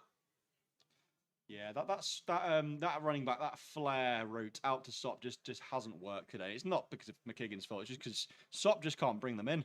Yeah, he looks like more of a running back rather than somebody coming out of the backfield. That's not a catching back. Catching back. Yeah, I wanted to say it. It sounded weird. It does sound weird. So Pirates come out 2nd and 10. They go trips to the wide side. They have found a little bit of happiness going to the air in the last couple of drives. McKeegan looks to his left. He's got the curl, and he's going to be wrapped up after a short gain. Fraser McDonald working hard. Ball came out. Was it late? I think it's going to stay with the Pirates. Yeah, the play was whistled dead before it looked like Gambia. Before FJ knocked that ball out. That was a gain of 5. 3rd and 5 now for the Pirates after quite a little adventurous play on 2nd down. Few rotation players starting to show their faces now for the Manchester Titans. At right end there at the bottom of your screen, you got number 52, Mike Wood. We've also got Fraser Galloway there as well. Fraser with timing the blitz. Slant underneath. Oh, it's going to be dropped. Just a straight up drop. And that's a tough one for McKeegan to take. Daniel Picton, the intended receiver, had a couple of those today. Just a case of letting it bounce off the chest. Yeah, it's unfortunate that, but as a receiver, you've got to be catching with outstretched hands. Body catches, that's where they work when you've not got pads on. But as soon as you've got pads on, it'll just bounce off your chest, as I'm sure you well know. So the Pirates, after finding the end zone on the last drive, fail to on this one, and they'll have to punt it away. And Titans are hoping to add here before the end of the half, keep this thing to a rolling clock in the second. Yeah, Titans with a battery of Wilsons back deep. McDonald, the punter, he's had to deal with some high snaps, some low snaps, and has gotten them all away, but it's been close a couple of times. Titans will look for pressure. He's got time to get this one off, though. It's a low line drive again. Oh, and it is going to just trickle into the end zone. Out the back. And that's where the Titans will take over on 1st down as the end of the second half is close approaching. Yeah, Ross coming back out with the offense. Looks like Mills' day might be done after building a 35-point, or scoring 35 points with the offense. I think it's a good time to talk about the fact that the Titans are always on the lookout for new players, coaches, volunteers. for anything from flag to contact, mixed adult teams, women teams, youth teams. There's a lot of ways to get involved both on and off the field for the Titans if you're looking to do that. They come back out here on first down. Ross, 2x2. He looks for Jukes out of the backfield. He's got it. He's got a block out in front, room to run, and just going to be sliced down on the far side. Good tackle by Ryan Miller. Just a note for Brad Temple on that. You want to clip that up and send that to OC Alex Challenge. Brad Temple has previously expressed his desires to be wanting to play running back on this team, but the one thing that stopped him is you won't mind me saying this, as a smaller player, it's harder to block when you're of a shorter stature. But right there, sealing off the inside there for Jukes on the swing, he'll want to make sure that that play doesn't go unnoticed. Timeout on the field. I think that's going to be the 2-minute warning.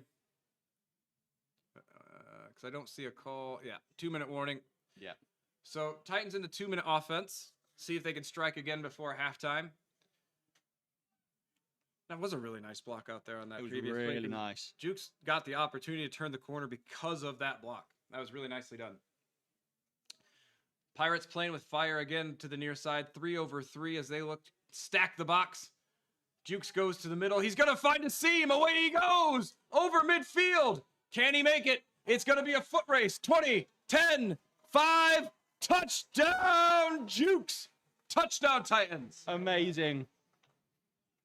A really, really hard worker, a grafter is Nathan Jukes on this Manchester Titans team. Often the one who goes unrewarded when it comes to touchdowns. So to see him cross the entire length of this field here at Belle Vue is absolutely fantastic, and a product of the hard work that himself, the offensive line, and the Manchester Titans have been putting in throughout this season. What a moment for Nathan Jukes with his 2 touchdowns on the day. Really nice cutback, and then he was just able to find a seam. Nobody able to get to him, and that's his second rushing touchdown of the day. I didn't see a bow after that one. There was no bow. There was a lofted arm in the air before he crossed the end zone. That was really nice. That looked good. But no bow. Onkowski for the kick, trying to add the afters. Chip up and good. He does. 45-6 to the Titans. Right at the tail end of the half. Nice looking play there as they go on another quick strike drive. Yeah, it's a nice hold there from Ross on that field goal. The snap was bobbled slightly, but Ross is able to corral it nice and quickly, get it back up on its spike, laces out, of course. Laces out. And Lenkowski does what Lenkowski does best. And that sends Titans game crew on wild goose chases after loose footballs. They just can't seem to get a stop when they need one, the Pirates. Giving up a lot of those big chunk plays.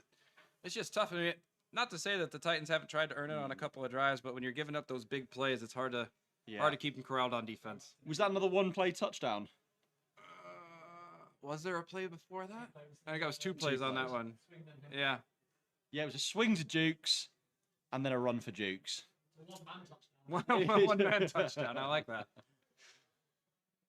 And that was a big one as well. I mean, that was from about their own 25 or so they were at the snap, and he was just able to break through it. As soon as he was able to get through that linebacker, the safeties just weren't there because there's so much pressure up there for the Pirates right at the line of scrimmage. If you can break that, there's not a whole lot behind it. Exactly, and that's what plays I'm imagining. Without watching that back, that's something like mid-zone, trying to stretch the defense wide, opening up a seam up the middle, or even carrying it out wide, and Jukes does the rest. Pirates adjust their kick return formation a little bit because there's been a couple of sort of onside pooch attempts. This one's a little bit deeper. They have a return man there. Andrew McBride tries to find some room to run, but cannot. Yeah, Titans wrap him up quick. Yeah, Fraser Galloway there, flying in. The Scotsman playing across the border for the Manchester Titans. Nice work there for the Titans, number 4. Well, we have a moment. Let's thank our sponsors. We'd like to thank our sponsors, Brotherhood, Creating Food Media Rights, Supreme Financial Solutions, and Muscle Food. Thank you for your support. And let's see what the Titans can do here. Are they going to try to get aggressive, you reckon? Try to get a pick here before the end of the half? Oh, I think JD will. He'll want to send pressure, be aggressive. Little twist there we see from the outside. Partington stunting towards the inside of the line. McKeegan gets it away, and that's going to be a drop on the outside. wouldn't have been able to get much. Andrew McBride, the intended receiver. It was plays like that last week that that FJ was able to get his 2 pick sixes. The receiver, ball hit their hands, knocked free up in the air. FJ scoops it clean out of the air and runs it back for the touchdown. He will have no doubt be having flashbacks to that. And that's going to stop the clock as well. Titans conserving a little time. Maybe they can get the ball back before the end of the half. 3 timeouts. Pirates with trips. They'll go back to the air. McKeegan just tries to get down, and he does, and that's going to be a sack. The defensive line of the Titans showing up again. There you go. That's a sack for number 94, Cade Macon, Mr. Sack Central himself. Timeout taken. I believe that is going to be a timeout by the Titans as they do try to conserve a little time. And if you are interested, I think Cade is running one of his Sack Central camps here at Belle Vue Speedway in a few weeks' time. So if you check him out on socials, no doubt you will you'll find what you need to find if you want to be making sacks here in the Premiership. And the Titans are going to have another chance here for another sack. It's 3rd and 16. Pirates have dug themselves a whole couple of negative plays to start the drive. Let's see what they can do here on 3rd down. They just haven't shown the ability to take the roof off. And that's been a real problem for them today. Yeah, it's been hard to get the ball deep if you've not got a quarterback who's played quarterback before, really. And Apologies. McKeegan draws him with the hard snap. He wants to go deep to this near side, and that's going to be picked. He was waiting for it. Take it out of the air, down the sideline, and he's finally going to be bumped out of bounds. James Eaton there with the interception. That takes the ball inside the red zone. Nice work from Eaton. He's one of the easier picks he'll have, but fantastic work to get that ball down the sideline. Oh, and we've got a flag. I thought that might have been offside. One of the it was somebody on the left side of the D-line jumped early. Yeah, I think it might have been Charlie Dixon there. Dixon or Espino is one of the two of them. And that's going to negate the interception. But the Titans had that one absolutely scouted. Eaton was there. I mean, they've tried to go to that same play when they've had long passing situations, float it down the sideline. And as a safety, he bailed right to it, and he was waiting for it. Still a long way to go for the Pirates here on 3rd down and 10. They go trips. He's going to be flushed. Can he bring him down? No, he stays on his feet. Eyes downfield. Across the middle. Caught. First down Pirates. What a play. Wow. There was a whole lot to digest there, but let's start with the simple fact that Aaron McDonald makes a great reception across the field. Pirates first down and a timeout. Pirates go for the post wheel here, trying to catch the corners looking, trying to get him to bite on that post. No one bited per se.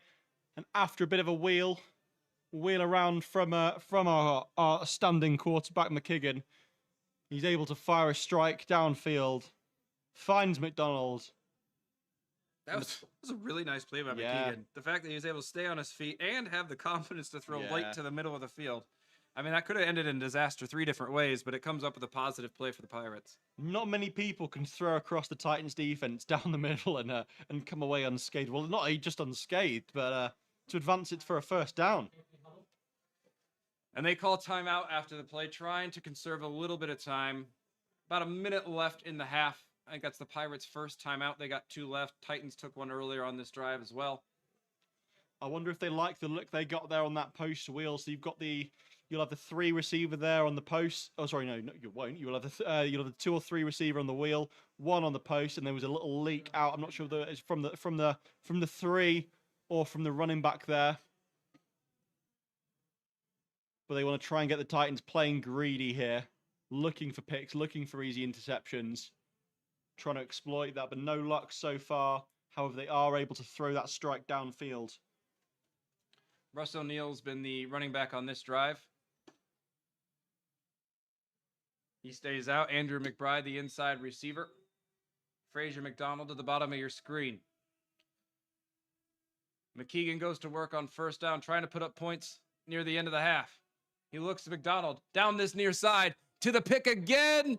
Hit and incomplete. Oh, wide receiver had to turn into a D-back there, and he was able to jar it out of his hands. There was some also contact from another Titans DB as well.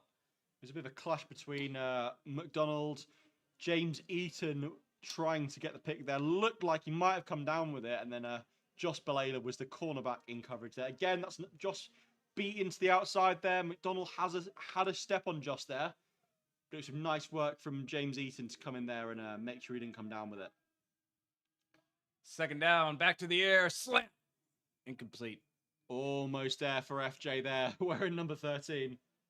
Aaron McDonald, the intended receiver, came up with that crazy catch to keep the drive going just a couple of plays ago. But this is where the Pirates have been before. Long third down situations when they can't get it going earlier in the drive. Yeah, we can't have much longer left of this half here. We got a rough estimation on screen of 1 minute 9 on the game clock. It isn't synced up with the refs. But that either way, not a lot of time left here. They want to go deep. He's pressured, but he's not going to get away this time. Titans come up with the sack. Tio Benjamin brings him down. Wow, it's great work from Tio there, but Cade Macon launched the guard he was driving straight back into the quarterback. Quarterback thinks, oh my word, I've got to get out of here quick. Scrambles, takes a step outside, and he's straight out into the waiting arms of Tio Benjamin there. Nice little bit of teamwork there between the two Titans pass rushers. So after picking up a crazy first down, the Pirates get absolutely shoved back, and that will bring up a 4th and 19 for 18 or for the next play, and I think they're going to punt this one away. Yeah, changing returners here. We've got Titans gadget player David Debo back at the top of the screen. At the bottom, we've got wide receiver Charlie Escott deep back to return. Adebo in particular now has some serious wheels on him. They both wait back at about their own 15. Frazier McDonald back to punt, having to deal with an adventure nearly every one. Titans have put on a lot of pressure on the punt block. Let's see if they do again here. Yeah, we've seen Titans rushes clean through on almost every single one. Unlucky not to get a block. Bit more conservative here. Yeah, they set up more for the block on this one. That one's going to be a deep punt, and it's going to be all the way back to the end zone. Split the two returners right down the middle, and that was a pretty safe option to get it back there for the touchback. Exactly. There's no point in risking. He flexes as he comes off the field. Who was that flexing? Sorry. The punter.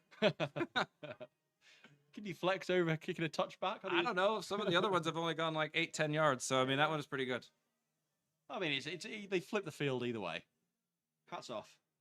Now let's see how aggressive the Titans want to be. I'm assuming they're going to be pretty aggressive. They called 2 timeouts on that drive to conserve some time. So I imagine they're going to want to get pretty aggressive and try to pick up some more points here before the half. Yeah, I mean, that's what Ross is going to want, especially. He doesn't know how many more drives he's got. They've got 2 other quarterbacks on the roster in Brandon Syarm and Charlie Martin, still who haven't seen the field yet today. If this is his last drive, he's going to want to make it count. Charlie Escott runs the post. He's going to look deep. He's got a man. He's got a catch. And he's got room to run. 30, 20, 10. He's going to be shoved out along the sideline. Beautiful pitch and catch. Sam Penfold. Nice. I think that's the first bit of Sam Penfold we've seen here today. A really valuable member of this Titans receiver corps. And was, most likely, the number 1 receiver last season. A little bit quieter this season, but that's purely because of the inclusion of guys like Matt Wilson and Sam Wilson who've come across to join. A quality receiver, and he's showing you exactly why he's so highly revered here at the Titans. And that's going to bring us to the end of the first half, that play. Titans end on a high. It was a great half of football. 45-6. Their lead going into halftime. Yeah, after the half, we'll see the introduction of the rolling clock, unless this margin is reduced. But because it's 35 plus, the clock will not stop if the ball dies in this second half. We'll be back here in 20 minutes or so. We'll be here for another exciting half of football here at the Belle Vue Speedway.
Hello and welcome back to Belle Vue. Manchester Titans up 45-6 to start the second half against the EK Pirates. And it's been a really good first half, Stan. As we looked for the Titans, they were quick strike. They had good defense. They were all over the ball. Just good team football. Yeah, good team and really great fans it's been today in the stadium as well. I've just nipped behind our commentary booth as Matt Wilson returns at the right-hand side. Cuts it back. Oh, he's got room to work. He's got one man to beat. Can he stiff arm? No! Just dragged down at the 40-yard line. Great return from Wilson. What a talent. Well, but before Matt Wilson rudely interrupted me, I was just behind the concourse there grabbing a pizza, and the amount of families, sort of school-age children that have come out for this game. I know the Manchester Titans have been really big on giving out tickets to schools, to local flag clubs, to people trying to get them involved in football has been fantastic, and it's great to see young people getting excited about football in Manchester. And I'm not sure if you're able to hear it or not, but the noise in the stadium is it's nice to hear the amount of kids chanting "Let's go Titans" and the similar, and the community reach they've had this season has been really, really good to see. Alex Ross came in as a backup for this game. Now he wants to go deep on the first play of the half and just misses. Goes deep for Connor Greenausch, down that left side. Just a bit too long, but in case you didn't catch the first half, Josh Mills started the game at quarterback and looked outstanding. And then now Alex Ross has come in backup duty. And actually, it looks like Josh Mills is fully taking his pads off as well. Yeah, pads are off. He's in his comfies, and he's bit more of a relaxing afternoon on the sidelines for Mills after a sterling first half performance. Herminio Menga, the running back. So we're on to our third string running back here today. Nice. Tries to make a man miss, and he does. Now he's going to look for the sideline. Runs another man over, and it's going to be a first down. That is a brilliant run. Made one man miss with a stutter step, ran over the other one, picks himself up a first down. That's a really nice move. Met one-on-one at the edge. That should be a tackle for a loss. That should be a loss for 2-3 yards. And he's made something of absolutely nothing there. And How do they find these guys? What a great name as well. Herminio Menga. Love that. With a name like that, you've got to be good at football. You darn well better be. Titans with trips to the near side. Let's see what Ross wants to do. He looks for the RPO. Now he's got a scramble, comes underneath, and that's got to be dropped. Found himself a way to get out of trouble, and then it was just dropped here along the sideline by Charlie S. Scott. Yeah, a bit unfortunate. I think it looked like a design play action there. You see the running back stop directly in front of the quarterback after faking the handoff, and it just wasn't to be on that occasion. It's tough when your timing gets thrown off like that. He's got his feet set to be able to throw, but then the DN sort of was right in his face and forced a little bit of a rollout on that kind of play. Especially with the quick game. Yeah. 2nd and 10. EKP loading that box again, almost daring the Titans to throw. They do. They go right up the seam. Caught. Nice. There's KD, Christian Dean, number 15, with the reception. That's going to be near a first down. I think they're going to give it to him. It was almost right on the line. Yes, they do. First down for the Titans at the 11-yard line. 14. Last week for the Manchester Titans, Christian Dean became probably one of the few Manchester Titans to score a touchdown at every single level of the club. So that's flag football, under 16s, under 19s, and now adult contact. Menga in motion. Ross climbs the pocket. He's got a man over the middle, just behind him. Nice footwork there from Ross. Climbing up in the pocket, like you said, keeping himself clean, keeping himself free, able to execute a throw, and it's an unfortunate miss that time for him. BK, the intended receiver on that one. And it was there. It was just a smidgen behind him. Yeah. It's tough when we're trying to climb that pocket to stay on time. But it brings up a 2nd and 10. Yeah, I think what the Pirates are trying to do here is they're daring Ross to throw. They know the Titans' strength. They have a very strong running game. They've got a backup quarterback in the game. I think that's their target. They're trying to take advantage. As we see Charlie Escott there in an orbit motion, fakes the handoff, swings it out wide to Escott. Just a little frustrating there. You see a look to the sky from Ross after that one. Just a little frustrated with himself. Yeah, that's just a footwork error. That one is. That's something that you drill in training. That's not like a supremely hard throw to make. It's just a case of fake the handoff and then you've got to flip your hips back round. Flip your feet back round so you can get that orbit on. Because obviously you're facing the wrong direction, really. Titans offensive line stays out with their starters from left to right. Josh Wallace, Josh Dowling, Matt Dowling, their brothers, Connor Hewitt, and Matteo Narci, your right tackle, as the Titans come in on 2nd and 15. They have the spread. They fake the pass. They want to go to the air and just missed and nearly intercepted. Well, that was close. Coming out of the safety spot, Ryan Miller nearly able to nip in there for the interception, but it brings up 3rd down. That post that Escott ran was just a little bit too skinny to be able to take away a safety from the play there. Yeah, as a quarterback, you really want to see your wide receiver just take that safety away, get your back to him almost completely so you can block him out. Unless that's the play design, of course, but I can't assume he intended to run directly at the safety's face. Now a long 3rd down for Ross. Sends a man in motion. Trips to the right. He looks right. He wants to throw. Steps up. Looking end zone, and that's overthrown. Escott there, throwing his arms up from about the 10-yard line, signaling to Ross, I'm open. And he looks a little bit frustrated there not to receive that ball. Wide open on that go route. One of those things where I think Ross has shown he's got good footwork in the pocket, but when he's had the step up, the ball just hasn't quite been able to be accurate after that step up. So half the issue just needs to kind of work on that full picture. And you'll see these big differences between him and Mills. Mills, obviously, GB quarterback. He's played semi-pro in Germany, in Poland over a number of years. Very, very experienced quarterback. And Ross, even at the start of his quarterbacking career, still to learn. Lonkowski from about 29 yards out, up and good. And that puts on 3 more for the Titans. So reliable. Yeah, I mean, I haven't seen him come close to missing at all. No, snap, hold, kick, everything's been good on that special teams. Yeah, it's a well-drilled unit. Last year we saw a few. It was a unit special teams that was filled with errors and arguably the weakness of this Titans team. But this year, George Foster has taken the reins. Head coach George Foster taken the reins of this special teams unit, and they look to be firing on all cylinders in a solid unit. So they come out, put points on the board, get 3 points, 48-6. Now your score, and exactly what you want to do. First play out, or first drive out of the second half, get points. Exactly, and Ross has been able to do that on both of his drives so far. They've had, apart from the interception, I've just slipped my memory there. 2 field goal drives and an interception. So the intent has certainly been there, but he'll be wanting to get across the goal line and get into pay dirt. No doubt. Titans get set to kick off to the Pirates. Nathan Jukes was a big story from the first half. Couple of big runs for him. In fact, the Titans running game in general was quite a spectacle to watch in the first half. What leads them to this big score here as they kick back off to the Pirates. That one lands, drops at about the 12, collected. McDonald goes back across the formation, turns it north-south, and ends up near the 30-yard line. Good return. Done well there, yeah. Done a lot with not a lot.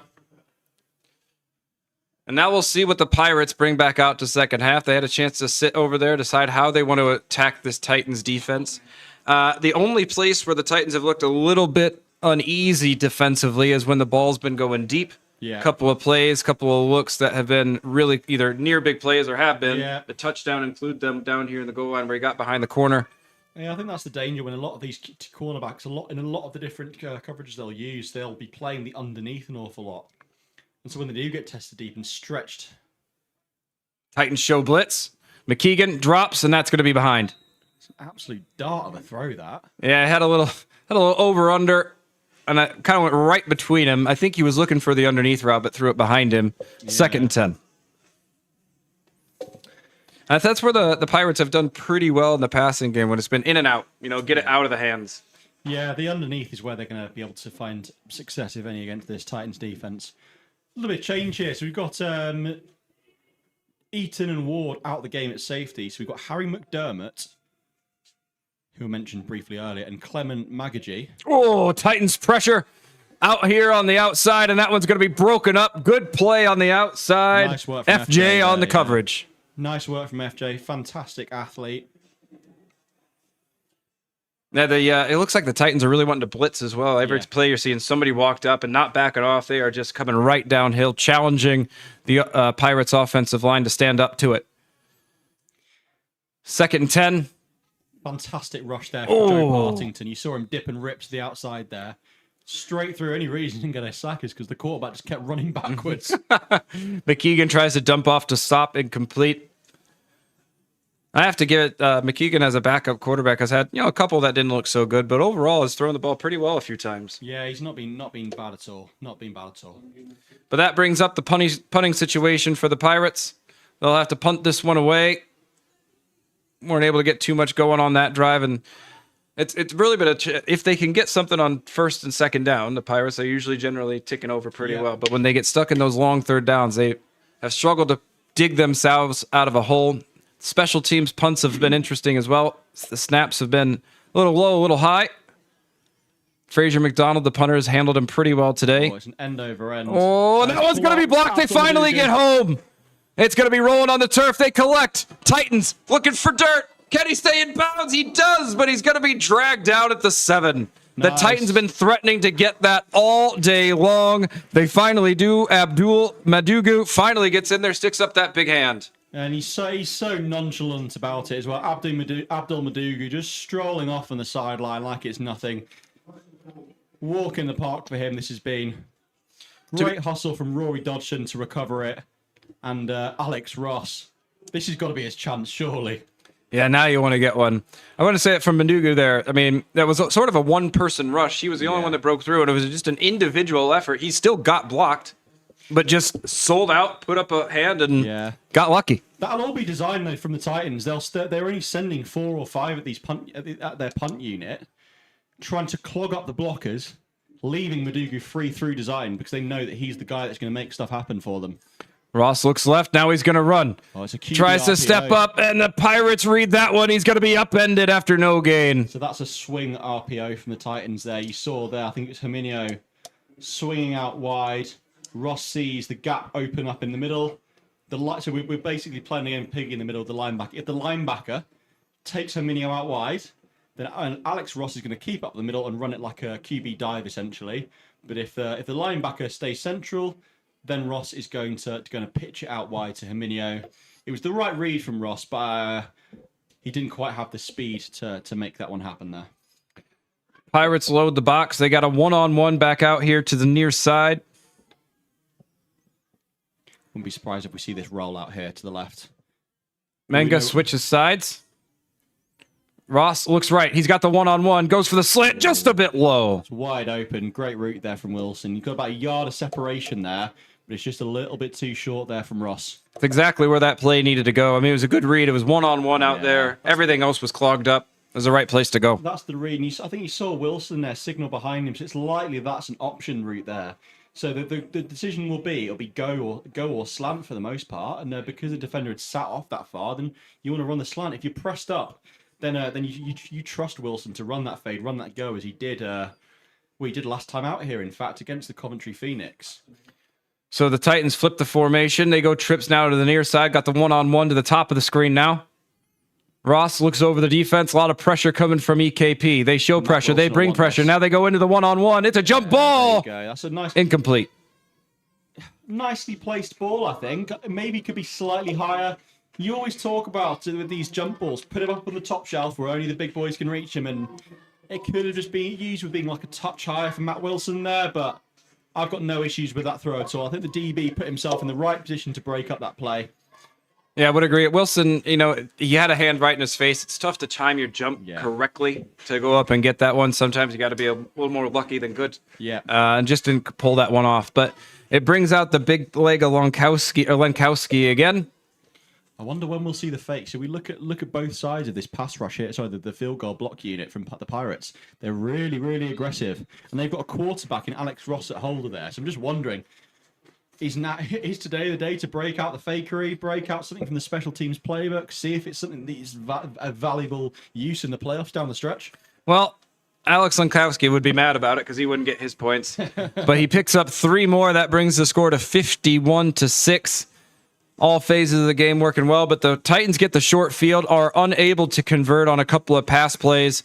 Can't get in the end zone, but they'll take their 3. Yeah, fantastic from the Titans again. Let's get in a sponsor read. We'd like to thank our sponsor, the Brotherhood of Pursuits and Pastimes, our favorite sports bar in town. At this bastion of taste and live games, we celebrate the greatest show on earth, the famous victories, the brave defeats, and sometimes even the scrappy draw away from home. But most of all, we celebrate good sports.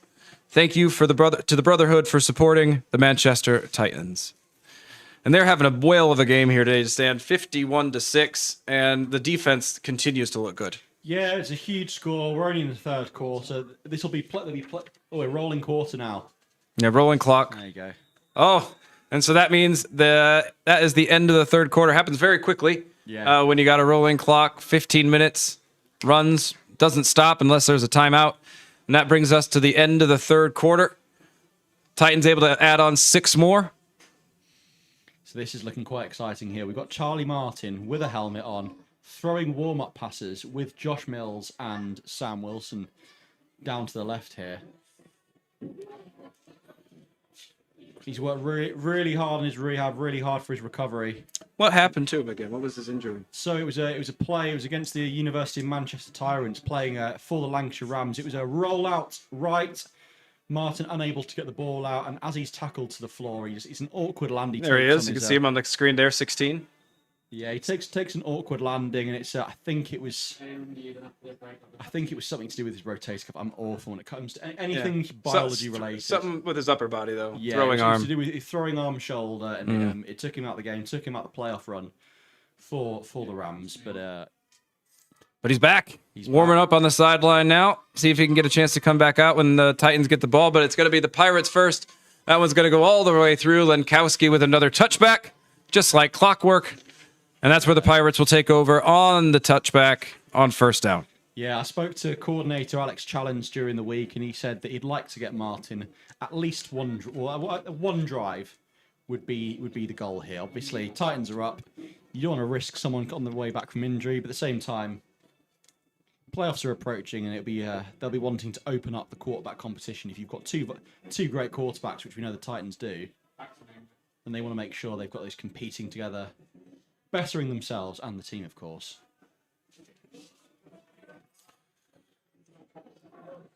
Pirates have stayed pretty consistent in their offensive formation because they don't have a whole lot of players over there. I mean, you look at the 11 out in the field, 11 in the defensive huddle, there's only a couple left, and that's a couple of injuries. McKeegan drops back on first down. That's incomplete. Yeah. Had the curl, just overthrew him. Yeah, there's only 2 players on that sideline that I can see that are kitted that aren't involved in that defensive huddle. That's it's a real shame from a Britball fan's perspective, because the EKP have historically been an incredibly strong team, incredibly fierce competitors, and have travelled with some quite big rosters. So hopefully it's something they can recover with next season, because the Prem is better when EKP are a formidable force. Titans show blitz in a couple places. This time it comes off the edge, but the pressure comes through the middle. Cade Macon, TFL. Wow. Bunch of pressure off that left side. Pirates can't deal with it, and that's a loss of 4. The Titans defense, they show pressure on one side, they bring it on the other, always keeping you on your back foot as an offense. Yeah, it looks like the Pirates there were trying to drive the Titans defensive line there with the flow of the play, so that's to their left-hand side. But what the Titans D-line are taught to do is dip and rip behind the blockers, and Macon's able to exactly that and get himself free as the quick out to 82 falls incomplete. Yeah, McKeegan on the quick release there, can't find it. But in case you're wondering, the next game for either of these clubs is against each other again in about a month's time. The 19th of July, the Titans head back north to EKP for the return fixture. I believe that's the next game for both of these teams as well. They both get a pretty good length of time off here in the season. It's one of the flaws every year with the BAFA season is just how long the season is for so few relative games. Really, it's a 8-game season because of Scunthorpe folding before the season, and suddenly we've got a months long gap in the Premiership in a season that runs from April to August. Yeah, for eight regular season games, it just does seem a little odd, doesn't it? Very, very long season for not many games. It was a blocked punt for the Pirates the last time the punting unit was out. And part of that, I think, is because the punter is just not very deep. He only stands about 10 yards back and sometimes has to come forward, but gets this one off just fine. A high punt that's not going to go very far. Gets a friendly bounce. Get out over midfield. Now we'll go out at about the 40-yard line. Change over, and we'll see who comes out for the quarterback spot for the Titans. I believe it is going to be that man, Charlie Martin. Yeah, so for the first time since February, Charlie Martin will be taking a snap from the shotgun. It's been a long road to recovery. He's done very well in his rehab, worked incredibly hard at it. Nice to see him be able to reap the rewards. He's tall, he's lanky. Can see over that offensive line pretty well when he needs to. Let's see if they give him an opportunity to pass here early with the running clock well in effect here at Belle Vue. Titans in a pro set for the first time today. 2 running backs either side of Martin. They go middle on the give, and that one's going to be dropped quickly. Yeah. Pirates wrap that one up. Carry for a loss for Kinsey there. Fraser Keel on the tackle. Sort of telegraphing that one when you haven't been two running backs all day. Wonder where that one's going. Yeah, exactly. It is a running formation. We've got Jonathan Pangego there in 36 alongside Kinsey. I think Pangego was in action for the Titans this morning in an adult flag. Oh, wow. Went 1-1. I'm reliably informed. And now let's see if they throw here 2nd and 11. He looks right. There you go. Nice toss out to the outside. Picks up a block. Sheds a tackle. Gain of 4 or 5 on the plate. First pass back as a completion. That bodes well. Christian Dean on the reception, the U19 grad, playing with the UCLan Rams as well. Yeah, so those are 2 players who are very used to playing with each other. Have played together for the last 2 years now. Dean, a very valuable player on that Rams offense, able to play in the slot, out wide, in at the H-back position. Deceptively fast player. Very quick in and out of his breaks. I think we got some new wide receivers. We'll try to see if we can get some numbers for you as well. Dovlu and it looks like... Ooh, over the middle! Right through the hands of Charlie Escott. Or it's David Debo's identical twin. No, it's actually David Debo. It is a Debo, yeah. Right through his hands on the slant. He is quick. He's very, very quick. And that brings up 4th down for the Titans. Offense stays on. Suppose not much reason to punt with the running clock. Might as well leave the offense out, get some work.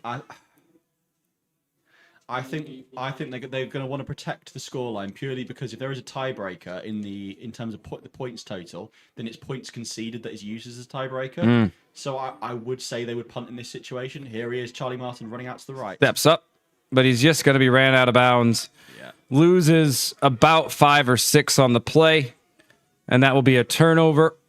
Nice to see him get back out there. Does go 1 of 1 when he passed.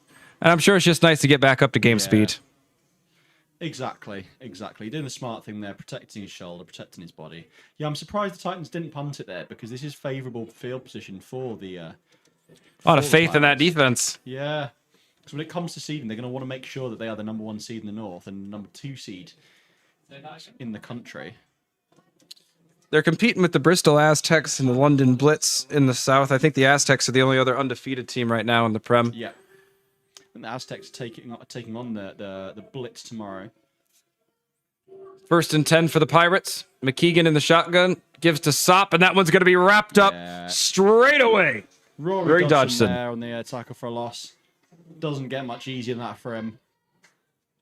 Scoops himself around the corner, and it's... straight back for a loss. It does seem like EKP about the only time they've really had any sustained offensive success is when they just committed to throwing the ball. Yeah.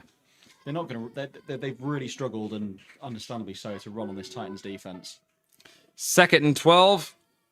Got a halo motion. They go pitch, and now they want to go deep on the flea flicker-ish.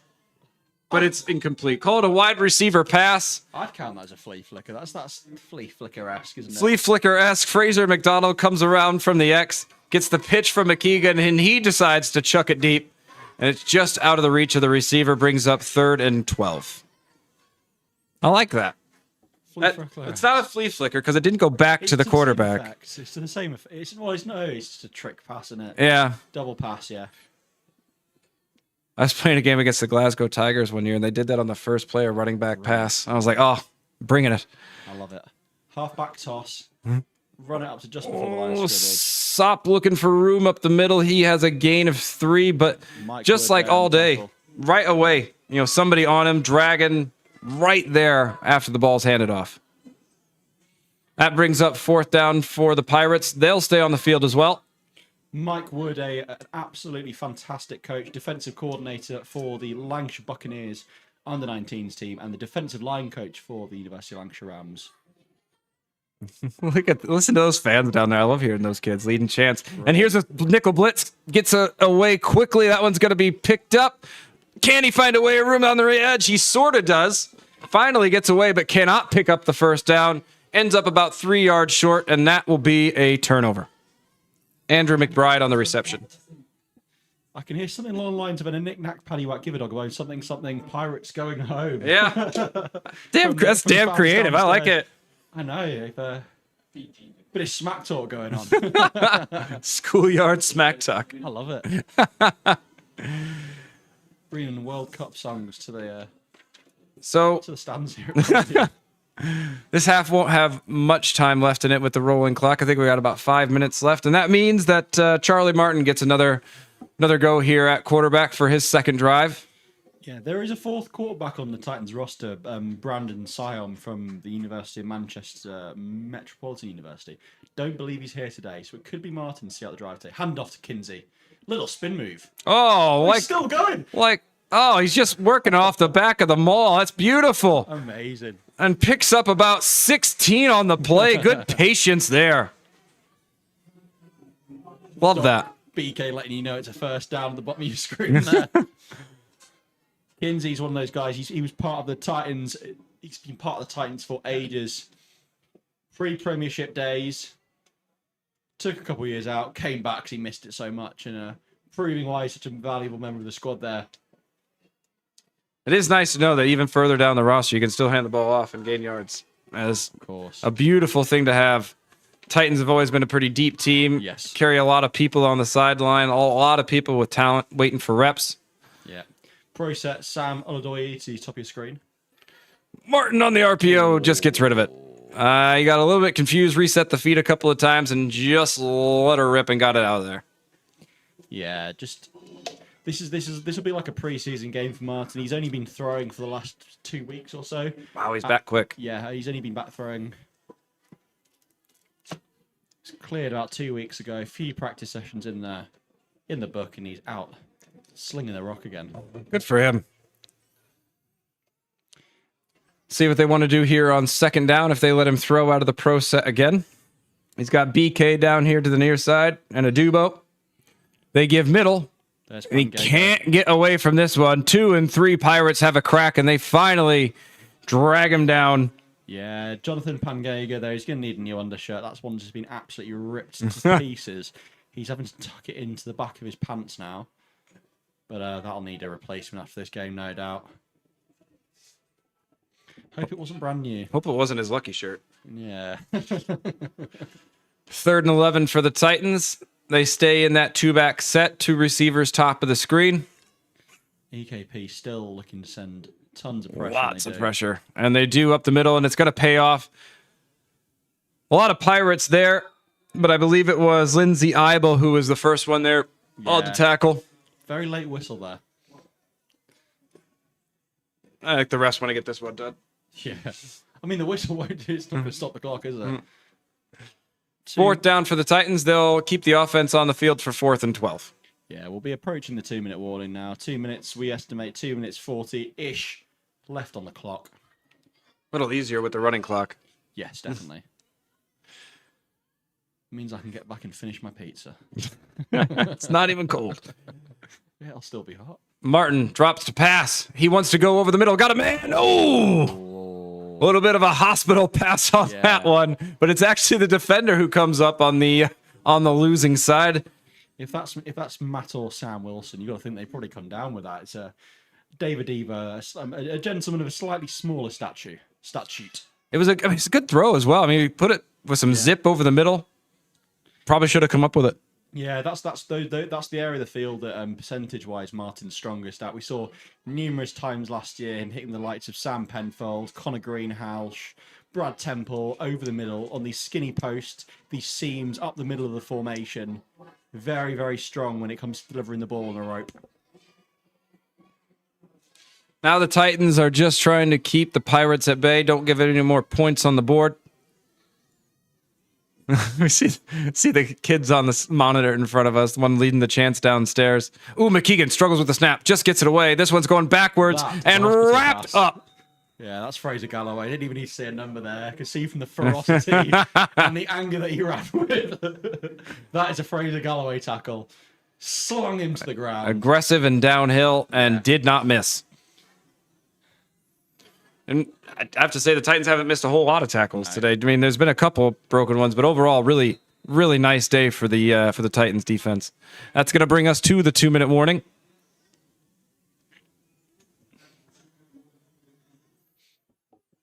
And with the rolling clock, that'll be a pretty true 2 minutes. Yeah, we've got a good few rotations here on the field now. We've got the nearest corner to us. We have Ben Comps. He wasn't an original starter. We have Harry McDermott alongside him at safety. Fraser Galloway wasn't a starter. I think we've got Clem Magaji at the top of your Darko screen. shows blitz, and I think he might have been offside as he tried to jump the snap. Yeah, normally he's quite good at timing those blitzes. Is Darko. Darko's one of those guys who he lives in the film room. He knows offenses better than they know themselves. 99 times out of 100, he will time that snap perfectly. 51-6 your score. Titans with a real complete game, and to be fair, this game was probably pretty close to over in the first quarter, where the Titans were up 28-0 before we even got out of the first quarter. That probably took up most of the game time, really, that first quarter, just because there was quick turnovers and lots of touchdowns, and they haven't looked back since, up 51-6 as they look to see this one out. McKeegan with 3 receivers to his right. Low snap again. Deals with it. Gives up the middle. And then no more.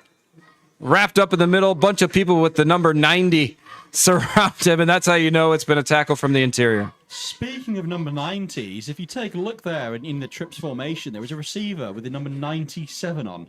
That is a receiver with 97 on. That's Chris Borland, the defensive lineman, getting some rep out at receiver. Yeah. It's a thin roster. I could be incredibly wrong. I think quite a few of the East Kilbride players were a part of the Arena League, European Arena League competition that's been going on this year. I know a few players have left the Arena League and haven't maybe rejoined, so slightly depleted. I didn't know there was an Arena League. That sounds awesome. For all intents and I'm not gonna go there. In fact. not on a Titans live stream. We'll take it off the air. McDonald back to punt. Gets a good leg behind this one. And that's going to end up at about the 20. And out of bounds it goes. Not an awful punt. Titans will have maybe a minute or so to do something, but not much, as they're going to walk slowly out in the field. I don't think they're too concerned about getting any more plays off. No. It's been really nice working with you, Stan. It's really liked calling the game with you. And good luck with your coaching, man. It seems like you got big things coming. With any luck, but it's big things for the Manchester Titans right now. That's full time. Ball lofted in the air, and that's the end of regulation. Your Manchester Titans 51, East Kilbride Pirates 6. Fantastic support today in the crowd at Belle Vue. Fantastic performance on the field from the Manchester Titans. And it's been a timeout. No, the game's not over. Oh, we got premature. That was a full-time signal from the Definitely was. But somebody called a timeout maybe right before the game ended. The chains are even walking off the field. We're going to have to think of a new way to close out the game now. Can't use they can't just run up the middle here, can they? After all of this, you can't just go 32 dive and call it good. Surely. In fact, why would they have called a timeout? They've gone... All right, they want to go deep. Does he get a chance to throw? He does, but it's underneath incomplete. That would have been awful, that. call a timeout for the last play of the game. Have it go intercepted, but it doesn't. It's an incomplete pass, and that will likely bring us to the end of the game. Yeah, it's going back It to the does. lockout. There we go. And that will do it here from Belle Vue. Titans dominant over the EK Pirates, 51-6. Stan, what do you think? Dominant performance from the Titans. It seems like they're hitting their stride now. A few sort of offensive stutters early on in the season, but looks like they've hit their full stride now. They looked in sync. Repping Mills out very early on can only be a good sign. Defense on top, suffocated EKP. I think it's going to be a big celebration tonight at the bar, the Brotherhood Bar in Manchester, one of the sponsors for today's stream. And that was in their victories this year. The Titans have scored a lot of points. That's their 4th time in 5 games going over 40 points. They have gave up 1 touchdown, which is about their average. Yeah, this is a pretty typical day for the Titans. Yeah, this is typical. Unfortunately, the Titans aren't really going to be challenged until they reach the postseason. We keep mentioning the Blitz and the Aztecs. Those are the games they'll be looking forward to. They'll be looking at tomorrow's live stream. I think Depth Chart Sports may be live streaming the London Blitz and Bristol Aztecs clash. That'll be a fantastic game of football. Ethan Gretzinger and co will look to continue their hot streak in the BAFA National Leagues, and Blitz will look to play the pantomime villain and cause that upset. And I believe it's at Shaftesbury Park. I think that's where the Bristol Aztecs play their home games. That'd be exciting if I know for certain I'll be tuning into that. We'll call it a time there. It's been a pleasure having you all with us on Manchester Titans Game Day Live.